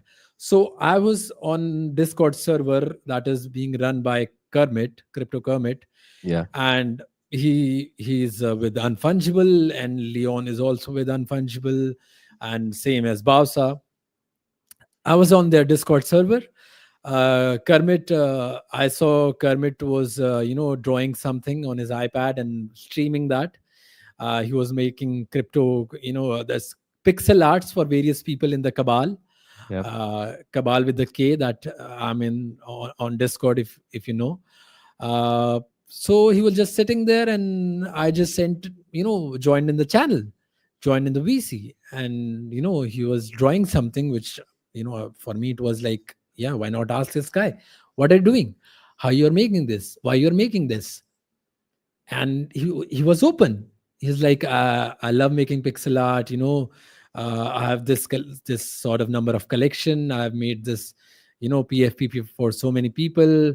I run Unfungible also, marketing. He told me about himself because I wanted to know about himself. I was not putting myself front in any conversation. I was just Mhm. asking about him, why he's doing this, what has he done, what his plan on doing, why he's here. And after a while, because now he has answered everything about himself, he asked me why I'm here. So I just rendered a conversation, and that conversation led to him sort of loving me and then creating a PFP for me that I now have, and that is handmade by him himself. That is Is not that of your any actual collection. PFP? That's a Kermit Yeah, PFP? yeah, that is being made by him himself, and that is me. I shared a picture of myself, and then he created that for me, and he made me one of his cabal members. That's Uh, amazing, man. and Leon was quite active also on the server, and he told me that, oh, do you want to know more, because Leon is doing his Google Meet with n number of people. They'll be there, you can attend that. I'm like, why not? And well, I mean, okay, now I'm at Google Meet with Leon. There is an opportunity where he's saying that if someone wants to ask a question, they can ask. Like, why not ask a question to Leon? Another conversation. I've striked You know another what that conversation question there. was? Do you remember what that question was? So, so Leon was asking. We were talking about how to start your Web3 journey. Uh-huh. I asked the same question to Kermit. I asked the same question to Leon. I asked the same question to Bausa. I asked them, if a person who doesn't know anything technical, who doesn't know anything about blockchain, but has a creative and curious mindset, what's the first thing they can do? What is that first thing you will tell them to, start from here? So they, all of them answered quite similarly that what you're doing right now is the first thing to do. Mm. That be curious and ask people the question that how to go on to start this journey. You're at Mhm. the right place. The first question is not the question. First thing is to be at the right place to ask that question. Mm. Because for me to ask a question how to start Web3 in a space where they are talking about how to do a slam dunk, that will be, that's wrong. They don't know about that. So they told me about be at the right place and ask the right question. That is the first thing to do. And then you'll start your journey of, they'll tell you about, go on to this website, watch this YouTube video, or connect with n number of people. Then you'll get to know. Right. So that was my first thing, man. Just asking questions, just asking questions, and then honing my own skill of research, diving more deeper after having that conversation with them, getting to know what's going in Web3, going into like n number of spaces throughout the day. uh, I didn't know much about the concept of Clubhouse. I never ventured myself into Clubhouse, because many of the people who have now in spaces, they were in clubhouses. They were Mhm. having those conversation in clubhouses. But for me, spaces was a whole new thing, but a thing which I related to stage, in a sense that there is someone on a stage speaking and addressing n number of people. Yeah. And now my goal became that I want to be on that stage now. I just Right. don't want to be in the audience. I want to be an actor on that stage. So it became a role for me to play, to just advance myself to a certain level, that okay, now I'm here learning. I have to keep on learning, and then there'll come a point that from the audience I'll come onto the stage. And what is all that in between is knowledge that I'll gain through these questions, research, and going again and again to different spaces, different Discord servers, and my own research. Right. So it's just all out of interest in just having sort of small goals. Like Chinsanity yesterday commented on my photo with Zagabond. I never knew the value of having a conversation with Zagabond, who is co-founder of Azuki, which is one of the biggest NFT collection in this space. I never knew the importance of having a conversation with Balsa or Leon or Crypto Kermit, anyone. Right. For me, what was important, to be myself, ask those questions, learn more, next day, execute that learning, learn more, execute that learning. Right. I just, again and again, I went to those person, new people again and again to say the same thing. I'm in this Web3 ecosystem with a certain set of skills. Now, I want to learn more, and then combining that learning and the skills I have, I want to contribute back. So it's just a cycle of learning, contributing back, learning, contributing back. And on the center of it is my skill set and my curiosity of just doing all that. Right. And that has enabled me from being nobody in the space to being on stage of Thailand Blockchain Week, having a one-on-one conversation with Zagabond about how to build a community in Web3. I mean, it is amazing, yeah, but for me, it's like, yeah, one job done, on to the next. So so much to unwrap there. So much to unwrap. Two things that you said in the beginning I want to reiterate is I think people don't hear this enough, especially in Web3. People behind these PFPs and these vanity metrics of how many followers you have. At the end of the day, it's how I got my start too, right? This original Hate Beast mod. Everyone was like, "You DM Digimental?" And I'm like, "Yeah, he's a human being, right? These are just Exactly. people. Uh, Yeah. they have the same thoughts. They bleed the same red blood." And I think if you go into knowing that, yes, you'd have to respect their time, Yeah, and some obviously. people are a lot busier. Yep. But what's the worst somebody can say? No, I'm too busy right now. Maybe you can follow up in the next Discord AMA, like you Yep. did, right? Yep. Or Exactly. just paying attention to the people that interest you and making sure you present yourself in these opportunities like that. So that's one thing that struck me that I think is just important to reiterate. These are just human beings. And Yep. then two, asking about other people. Like, that's what I love about what I do too. I don't, Yeah. I chime in and talk obviously because I get excited about the things that you're saying. but this is your stage and your platform to be able to talk about your experiences, and it's amazing how empowered people feel when you are really genuinely interested in what they're saying. It's such a Exactly. game changer and just a simple tactic. It's not that very hard to crack, but people just don't understand for some odd reason. I don't understand that. So those two things are extremely powerful and need to be reiterated often because people forget about them often. They're just highly effective. What? Go ahead if you wanted to add Yeah, something to that. yeah. I'm saying, you know what, people prior to having conversation, they already attach a expectation out of that conversation, Right. and that kills the whole momentum of you going into the conversation and then coming out with not the result you wanted because you already attached some expectation. For example, if I had attached a expectation of having my first conversation with Bausa, expecting that, after the first conversation, Bausa will start inviting me to his spaces. Bausa will tell me to be speaker along with him, and then I'll be so successful, and then people will start knowing me. Like, that's odd. Okay, that can happen in the realm of 0.1% on 1%, but why you're thinking about that? Why you have Mhm. to go there?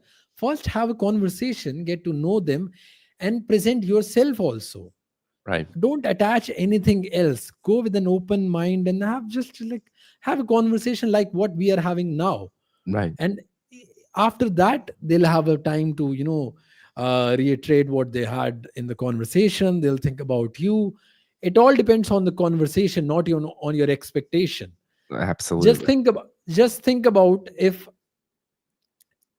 during any conversation there is a holographic bubble coming over top of everyone's head of what they're expecting, there will be so many less conversations happening because people will see, oh, he's being selfish and he wants something out of me. He's not here for just for the conversation. Mhm. He's here for something to get out of me.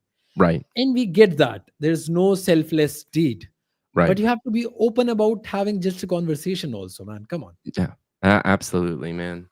And so from now till, I don't know, 200 some days that we're in here, right? And you just literally were in Thailand blockchain week talking to Zagaban, who's one of the biggest people in the space. Uh, Take me through some highlights of that journey. Yeah. And again, I'm really interested in lessons learned. So we've learned a couple already. People are just people, even if they have some big following. Yep.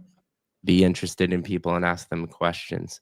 Yep. Talk to me more about this. Keep that theme going, and let's get through the Yep. first 50 to 100 days. What does that look like?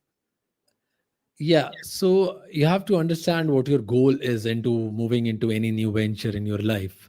Mhm, So, for anyone coming into Web3, money is a big thing which attracts them. Obviously, we see day in, day out through right now in this bull cycle how meme coin is sort of making a millionaire every day. And that is true. That is for fact happening. But you need to zoom out also and think about how they are doing this and how often that thing is happening. If people go on to talk about your pick your niche again and again, pick your mhm, niche, that's really important, obviously. uh now that you have picked your niche, you have to also get into that certain niche areas or niche communities where that particular niche is, it is at the top. So your placement of your skill at the right place is really important.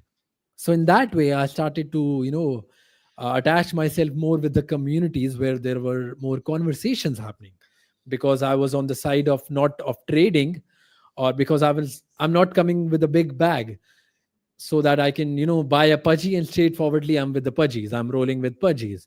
Or right, have a big bag and I've joined d-gods, I'm rolling with d-gods. No, I never had any of that, in sense of not having big bag on behind my back. I had my strength of conversation.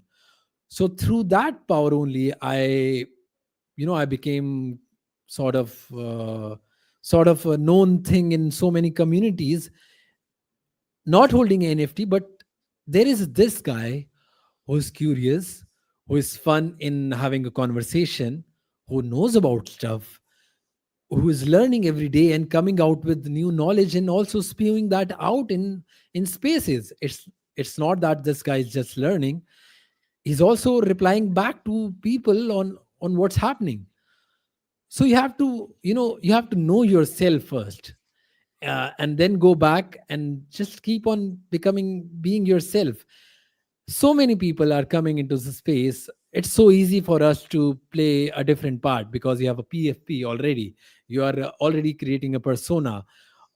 But think about how many masks will you put on, and for how long you will keep on putting that mask on, and how long you want to stick in this game.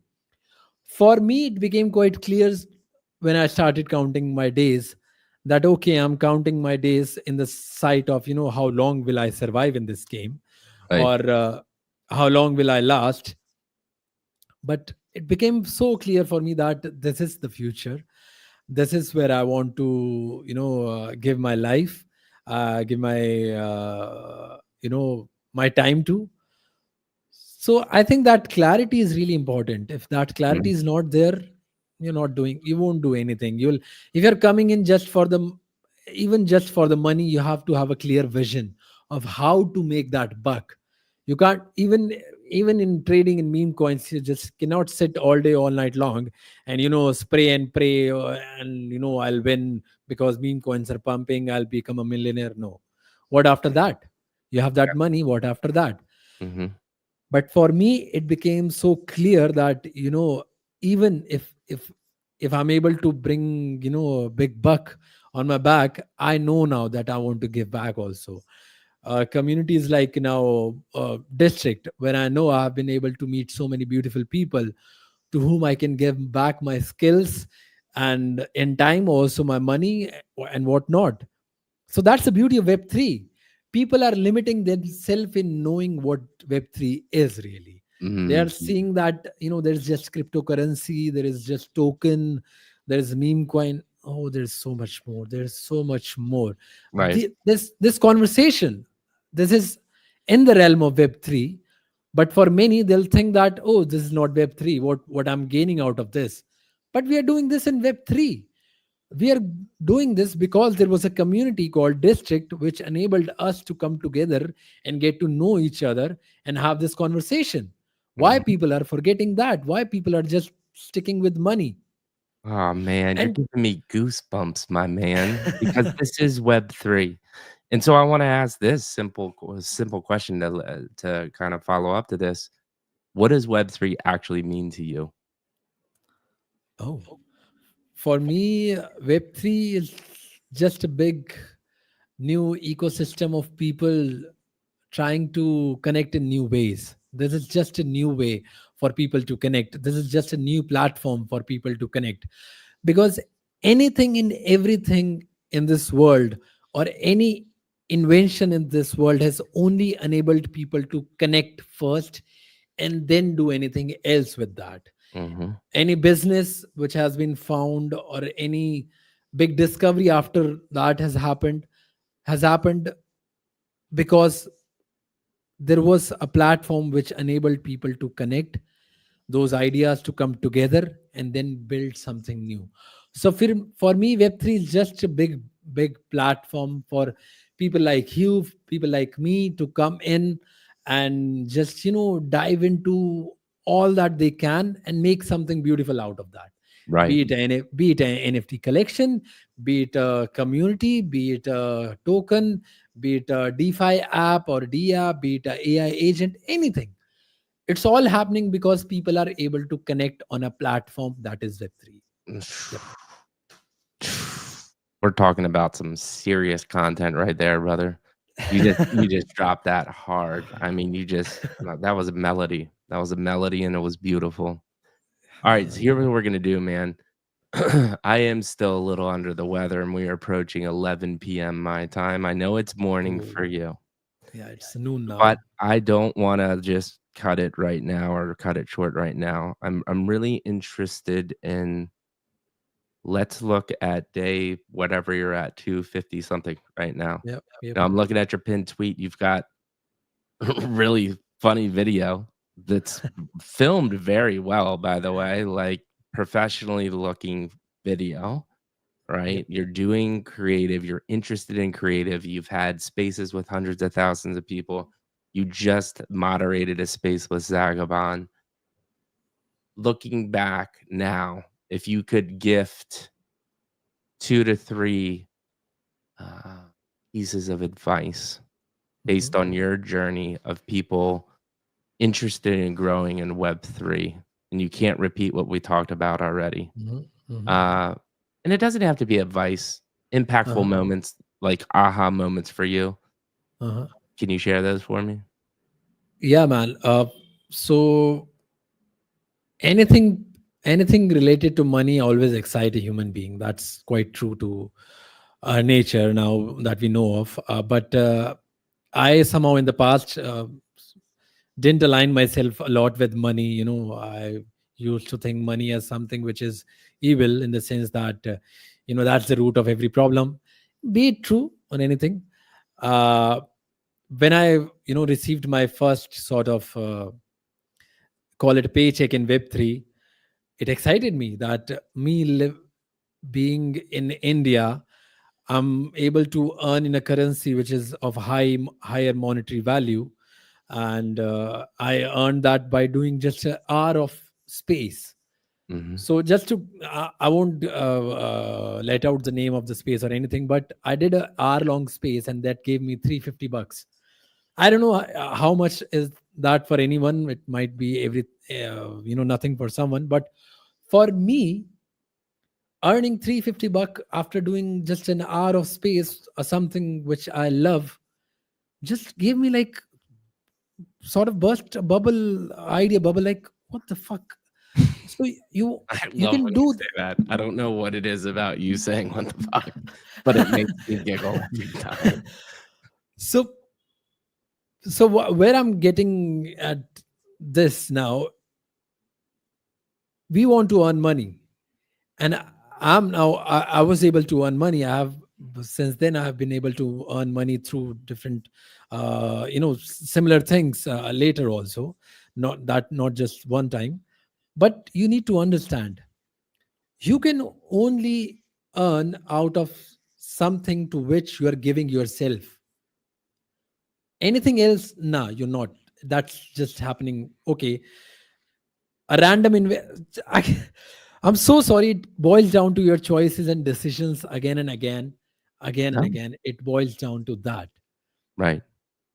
So I for think what you're me, trying to say is that, yes, you can make money on a quick flip, but yeah, that's you not can. sustainable, right? No, that's not. What you're That's not. trying to say is you need to figure out how to give yourself to this space, and when you start earning money based on your passions and what you think your values are, and people are recognizing that values, that's where magical things can start happening. Am I right Yeah, there?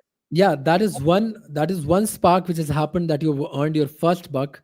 That should give you the zeal. That should give you the power to enhance yourself more, to Right. empower yourself more, to create more, to indulge yourself, deep dive more into what you have done.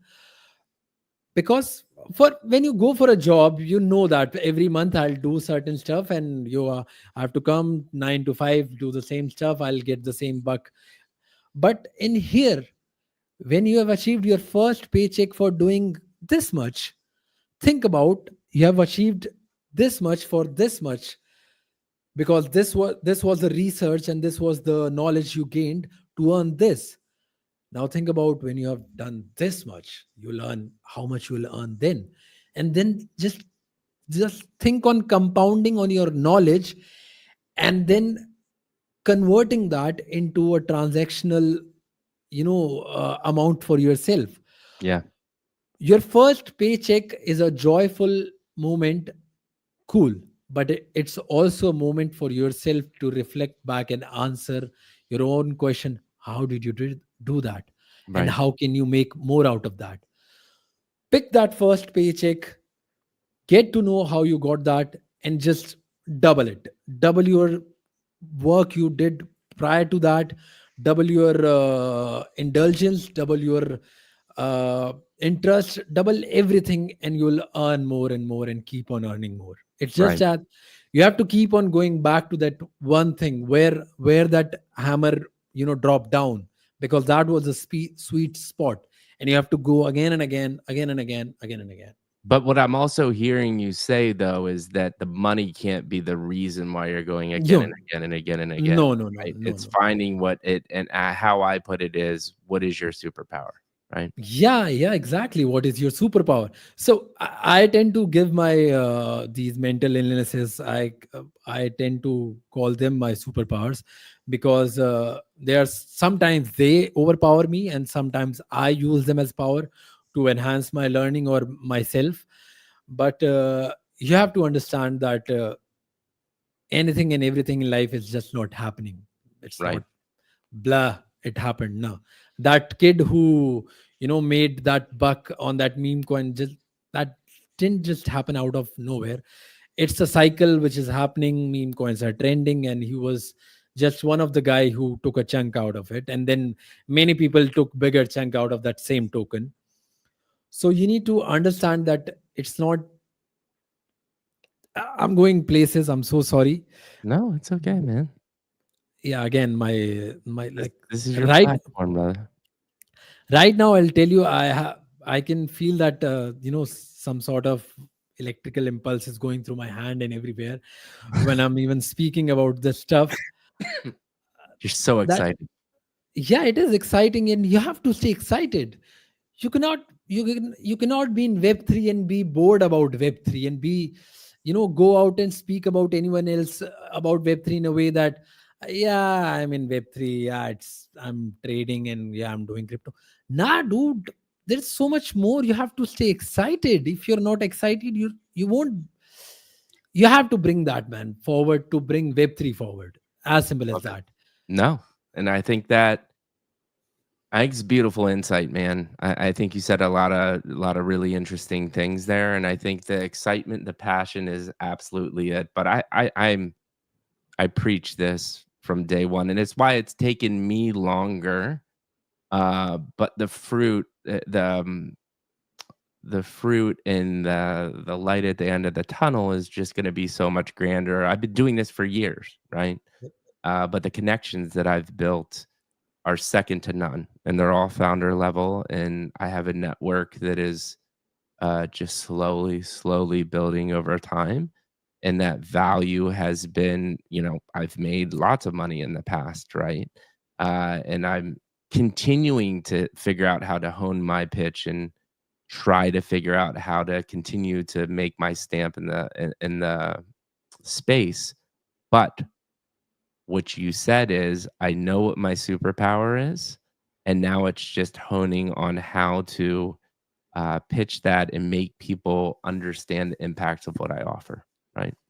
Yeah, And that's a and nuance that you got to keep on working at. There's no I figured it out and I'm done, right? yeah, yeah, it's not that, obviously. See, just for example, now that we have connected to a beautiful community that is district, I have been connected to you now. You gave me a sort of, you doing what you're doing right now gave me an idea to start something similar, because I kept on thinking of doing a podcast, starting a stuff. I'll do it. I'll One day I'll do it, but uh, last night only I was having conversation with my friend who is now in Canada to oh, something happened with my camera, I think. I don't know, man. It's a circle with a plus Yeah, sign now. yeah, It's like a bullseye, bro. yeah, You've I turned think into a bullseye. yeah, I'll just fix that in a second, because the cam the camera was not the camera. The camera was my iPad, and Oh, now, your iPad died. yeah, yeah, my I iPad see your died, and now, I see your keyboard. yeah, wait, now I'm switching to a different Keyboard device. looking. I'm gonna write this down. Timestamp 2 hours and 9 minutes.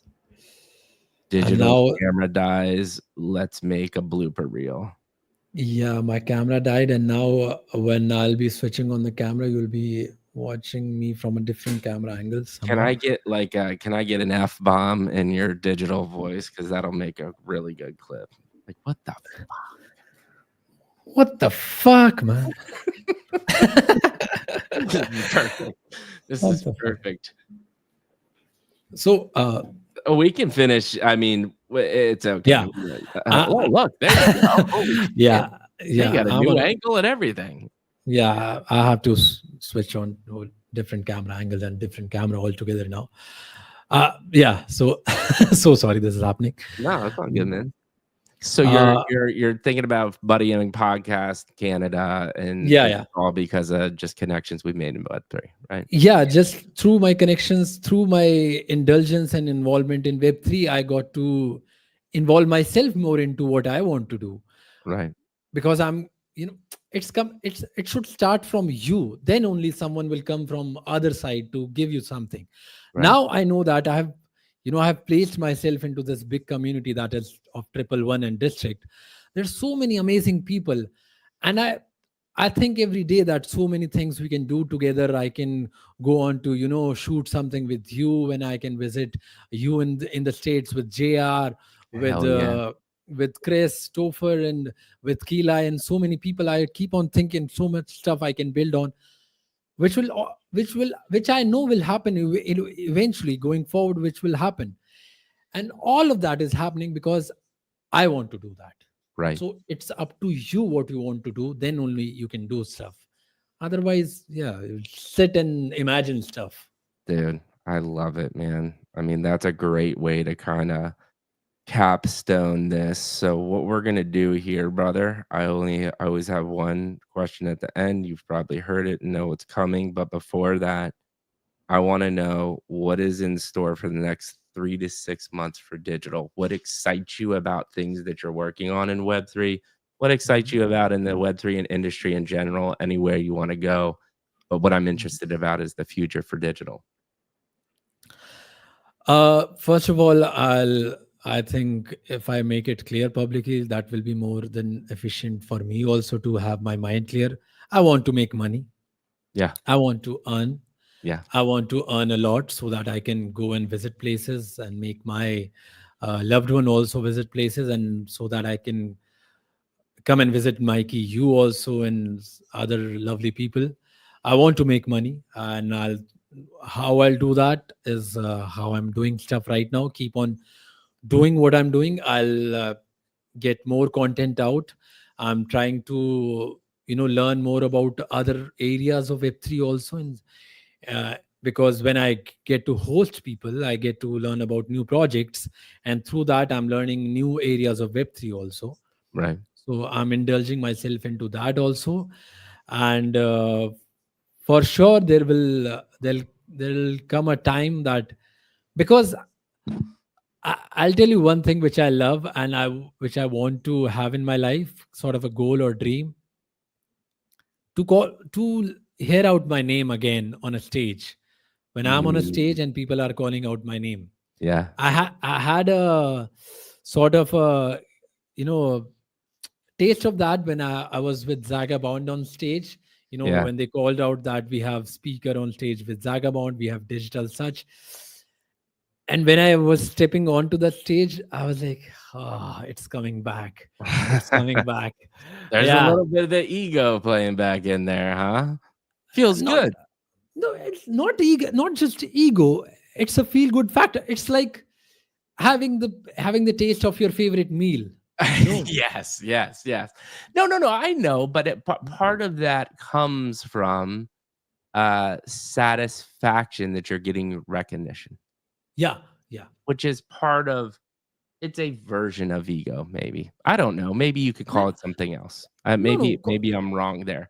But what you're getting at is it feels good, right? And Yeah, I, and, simply, and I simply, it think feels good. there's also the bad side of people not recognizing that, yeah, everyone's still here to make money. Yeah. They're using Web3. Now, do I think making money by rugging and scamming people is the right way to utilize Web3? No. I've been going down the content creation route and trying to do it in my own way, and everyone else is doing that in their different way. But what I'm getting at is it's okay to make money. It's okay to feel good about being recognized. I feel Yep. like a lot of times people there's this cohort of people that are like, uh, you need to be nice to everyone and do everything the right way all the time. And that's just not how life works. Nope. There's a realistic part to it as well, right? Yep. And that's actually what the part about Web3 that I like is it keeps you honest too, because there's a lot of people that will keep you honest with Yeah. doing the wrong things that you might not want, that you kind of deep down inside want to do, but won't do it yourself because Yep. you consider yourself someone of integrity and that has morals. But Yeah. it keeps you in check and it keeps you surrounded. Ultimately, if you find the right niche, like a 111, like a district, like a DSK, like a plague, there are Yep. so many communities where you can find really genuine people that are super smart that want to build and grow together.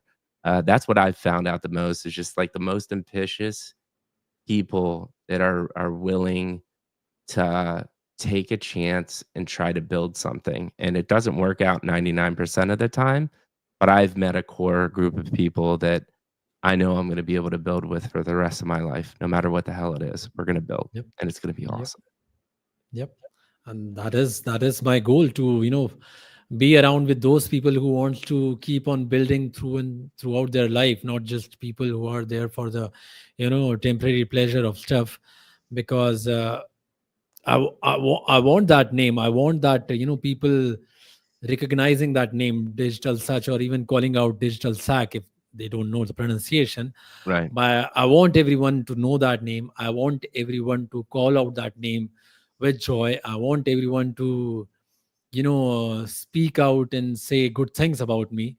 And then uh, in time to go back to my, it's about, yeah, it's going to that stage of ego and arrogance to just, there are certain peoples in my life I want to just go back and throw that back to on their face, Yeah. who thought that I won't be able to do anything, or I am just a kid who will create nuisance and nothing else, or I'm just an emotional being, or I'm just I don't know, mentally sick or anything. There are, they'll get to know. Listen, man, I'll say this: what you shared tonight, by no means is someone that doesn't have substance or here for the wrong reasons. They would never share what you shared tonight. So you're a beautiful human being, man. And what I want to do to wind it down here is I always ask one more question at the end, which is you've hosted Zagamon on Space, you've moderated, you've been in a part of a bajillion spaces. You now have gone through the Mikey G Midlife Crisis podcast experience. Yeah. Please give me feedback, review, harsh criticism, praises, whatever you might want to do. But I would love your genuine feedback of how tonight went. Ah, man. I mean, at times I was becoming teary because I was able to be so open with you, because you allowed me to be so open and comfortable in the sense to share everything.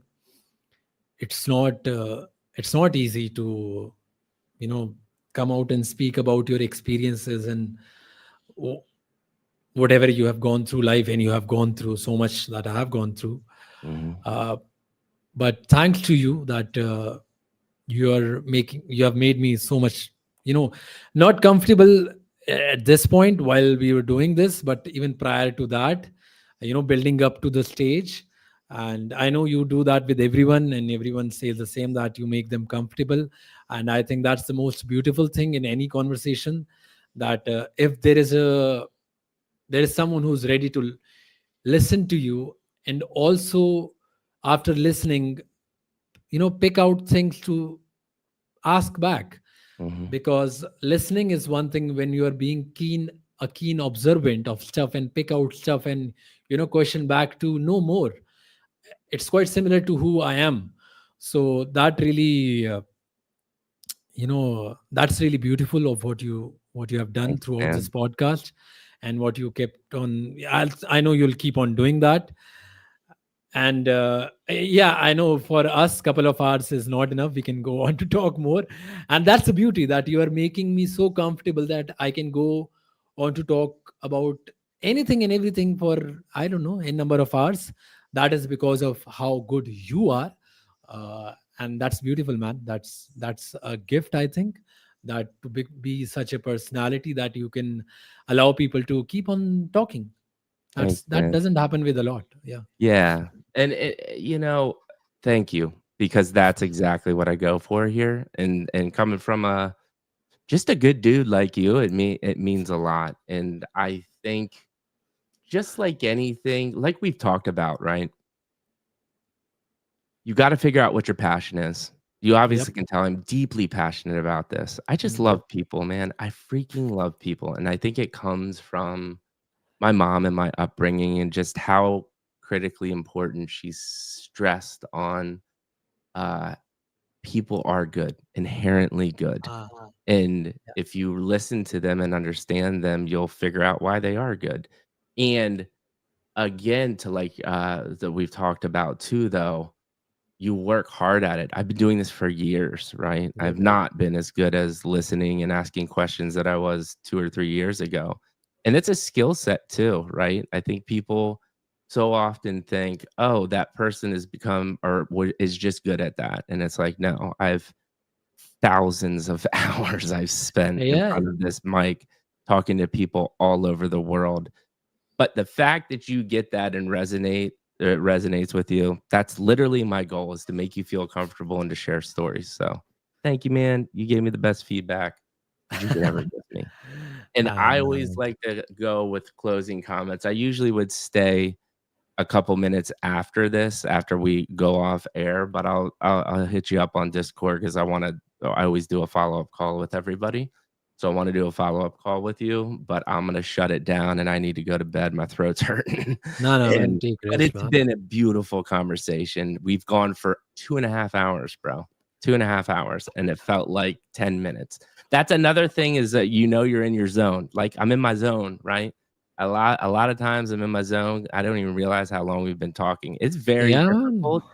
because I asked for an hour and a half, and most of the founders come back and like, "An hour and a half, dude? What are you gonna do for an hour and a half?" And I'm like, "That's like the least amount of time I need. I really should be asking for 3 hours." Yeah. But what I wanna do, what I always like to do is close down and just give you a recap of my thoughts of you. And Oh, my thoughts are this, man. I just What I don't think people realize with somebody like you is like, I even knew, I could tell it was like hard, you were getting teary-eyed and you were sharing these like deep, intimate moments. We're live online. We're crypto Twitter. We've got like 120 people watching us, right? Like we've got people that have been ingrained in this audience has been growing the whole time. People that are listening, the people that will watch this, and that like the amount of courage and bravery it took for you to do that is astronomical. And what's cool about what you did in that moment is you spoke your voice for other people that have been in that situation, and you've made an impact. Even if you don't get a text or a DM about, "Hey, Digital, I watched your podcast. Holy shit, it connected me in some certain way." Like I've told you, I've done this for years. This conversation, you've touched somebody deeply, and so thank you from the bottom of my heart for sharing that stuff. uh, That is the number one that thing that jumped out. 2, I I don't know if I could have done what you did. The COVID, being alone, trying to get through these things, but finally, ultimately, thankfully, having somebody like your mom and your friends to support you. But at that moment in time, it spoke to me deeply because I get you. I understand you, and not everybody can, but I've been through some shit, and so I understand you, and I also want to say, "Damn, dude, that takes a lot of strength." So I commend you for that. You're a strong son of a bitch. thanks. So again, just thank you for sharing that. And then 3, bro, Well, I knew we were friends before, but I hope you feel like I do after this 2.5 conversations. We just became friends at a deeper level. I wanna make it my mission for us to make more content together and for Oh, us to figure out, how to continue to etch our brands together because I think we're after the same thing, which yep, is giving back and bringing joy to people. yep. It's critically important, especially the way the world continues to seem to crumble in the wrong direction. And it's my mission to make that difference. You know, mental health is a big thing for me, but also Mm. just giving people hope, sharing these types of stories, and making sure we make an impact. So I want to make sure that we consistently talk together, whether that's a monthly check-in, a bi-weekly check-in. We'll figure it out on For sure. Discord in the next couple days, but I'll end it with this. Said it to JR. I mean it to you too. We're all part of the Distic family, but I love you, bro. I love you. I love you too, man. And uh, oh man, I mean, it's yeah, it's becoming sort of an emotional thing for me right now. You know, That's all right, man. yeah, I know it's all right. It's all right. It's always all right. It's yeah, it's all right. I won't. Yeah, I can cry later, but yeah, man. Yeah, I've had people cry on the show, so you wouldn't be the first. yeah, yeah. It's a I'll be good the cry. We're happy, man. yeah, We're yeah. blowing We it are out. happy. Obviously, we are happy. Yeah, we are This is happy. another thing. It's okay for two crypto bro dudes to cry it out in a happy way live online. You know, Yeah, it's come on, we okay. can do that. Obviously, if you want to release a token out of that, you can do that Yeah. too. If But you want to give make a meme token out of this and send us yeah, an allocation about yeah. two grown crypto bro dudes crying, Yeah. you want to make that bro dude cry token right now? Just send us the contract address and a little bit of token allocation will be good. Um, Yeah, man. But but yeah, that's it, for man. sure. Let's keep on talking. Yep. And with Let's do that it. being said, people, everybody that's sat along for this 2.5 hour long journey, Oh, man. any District 111 fam out there, any people that have been around supporting my brand, I absolutely love you all. I know digital loves you all too. We will be back tomorrow with Doc from The Forge, who is an RWA real estate project. We're going to have a fantastic conversation. He has some really interesting life stories as well. So it's going to be a Amazing. magical journey. I love you all.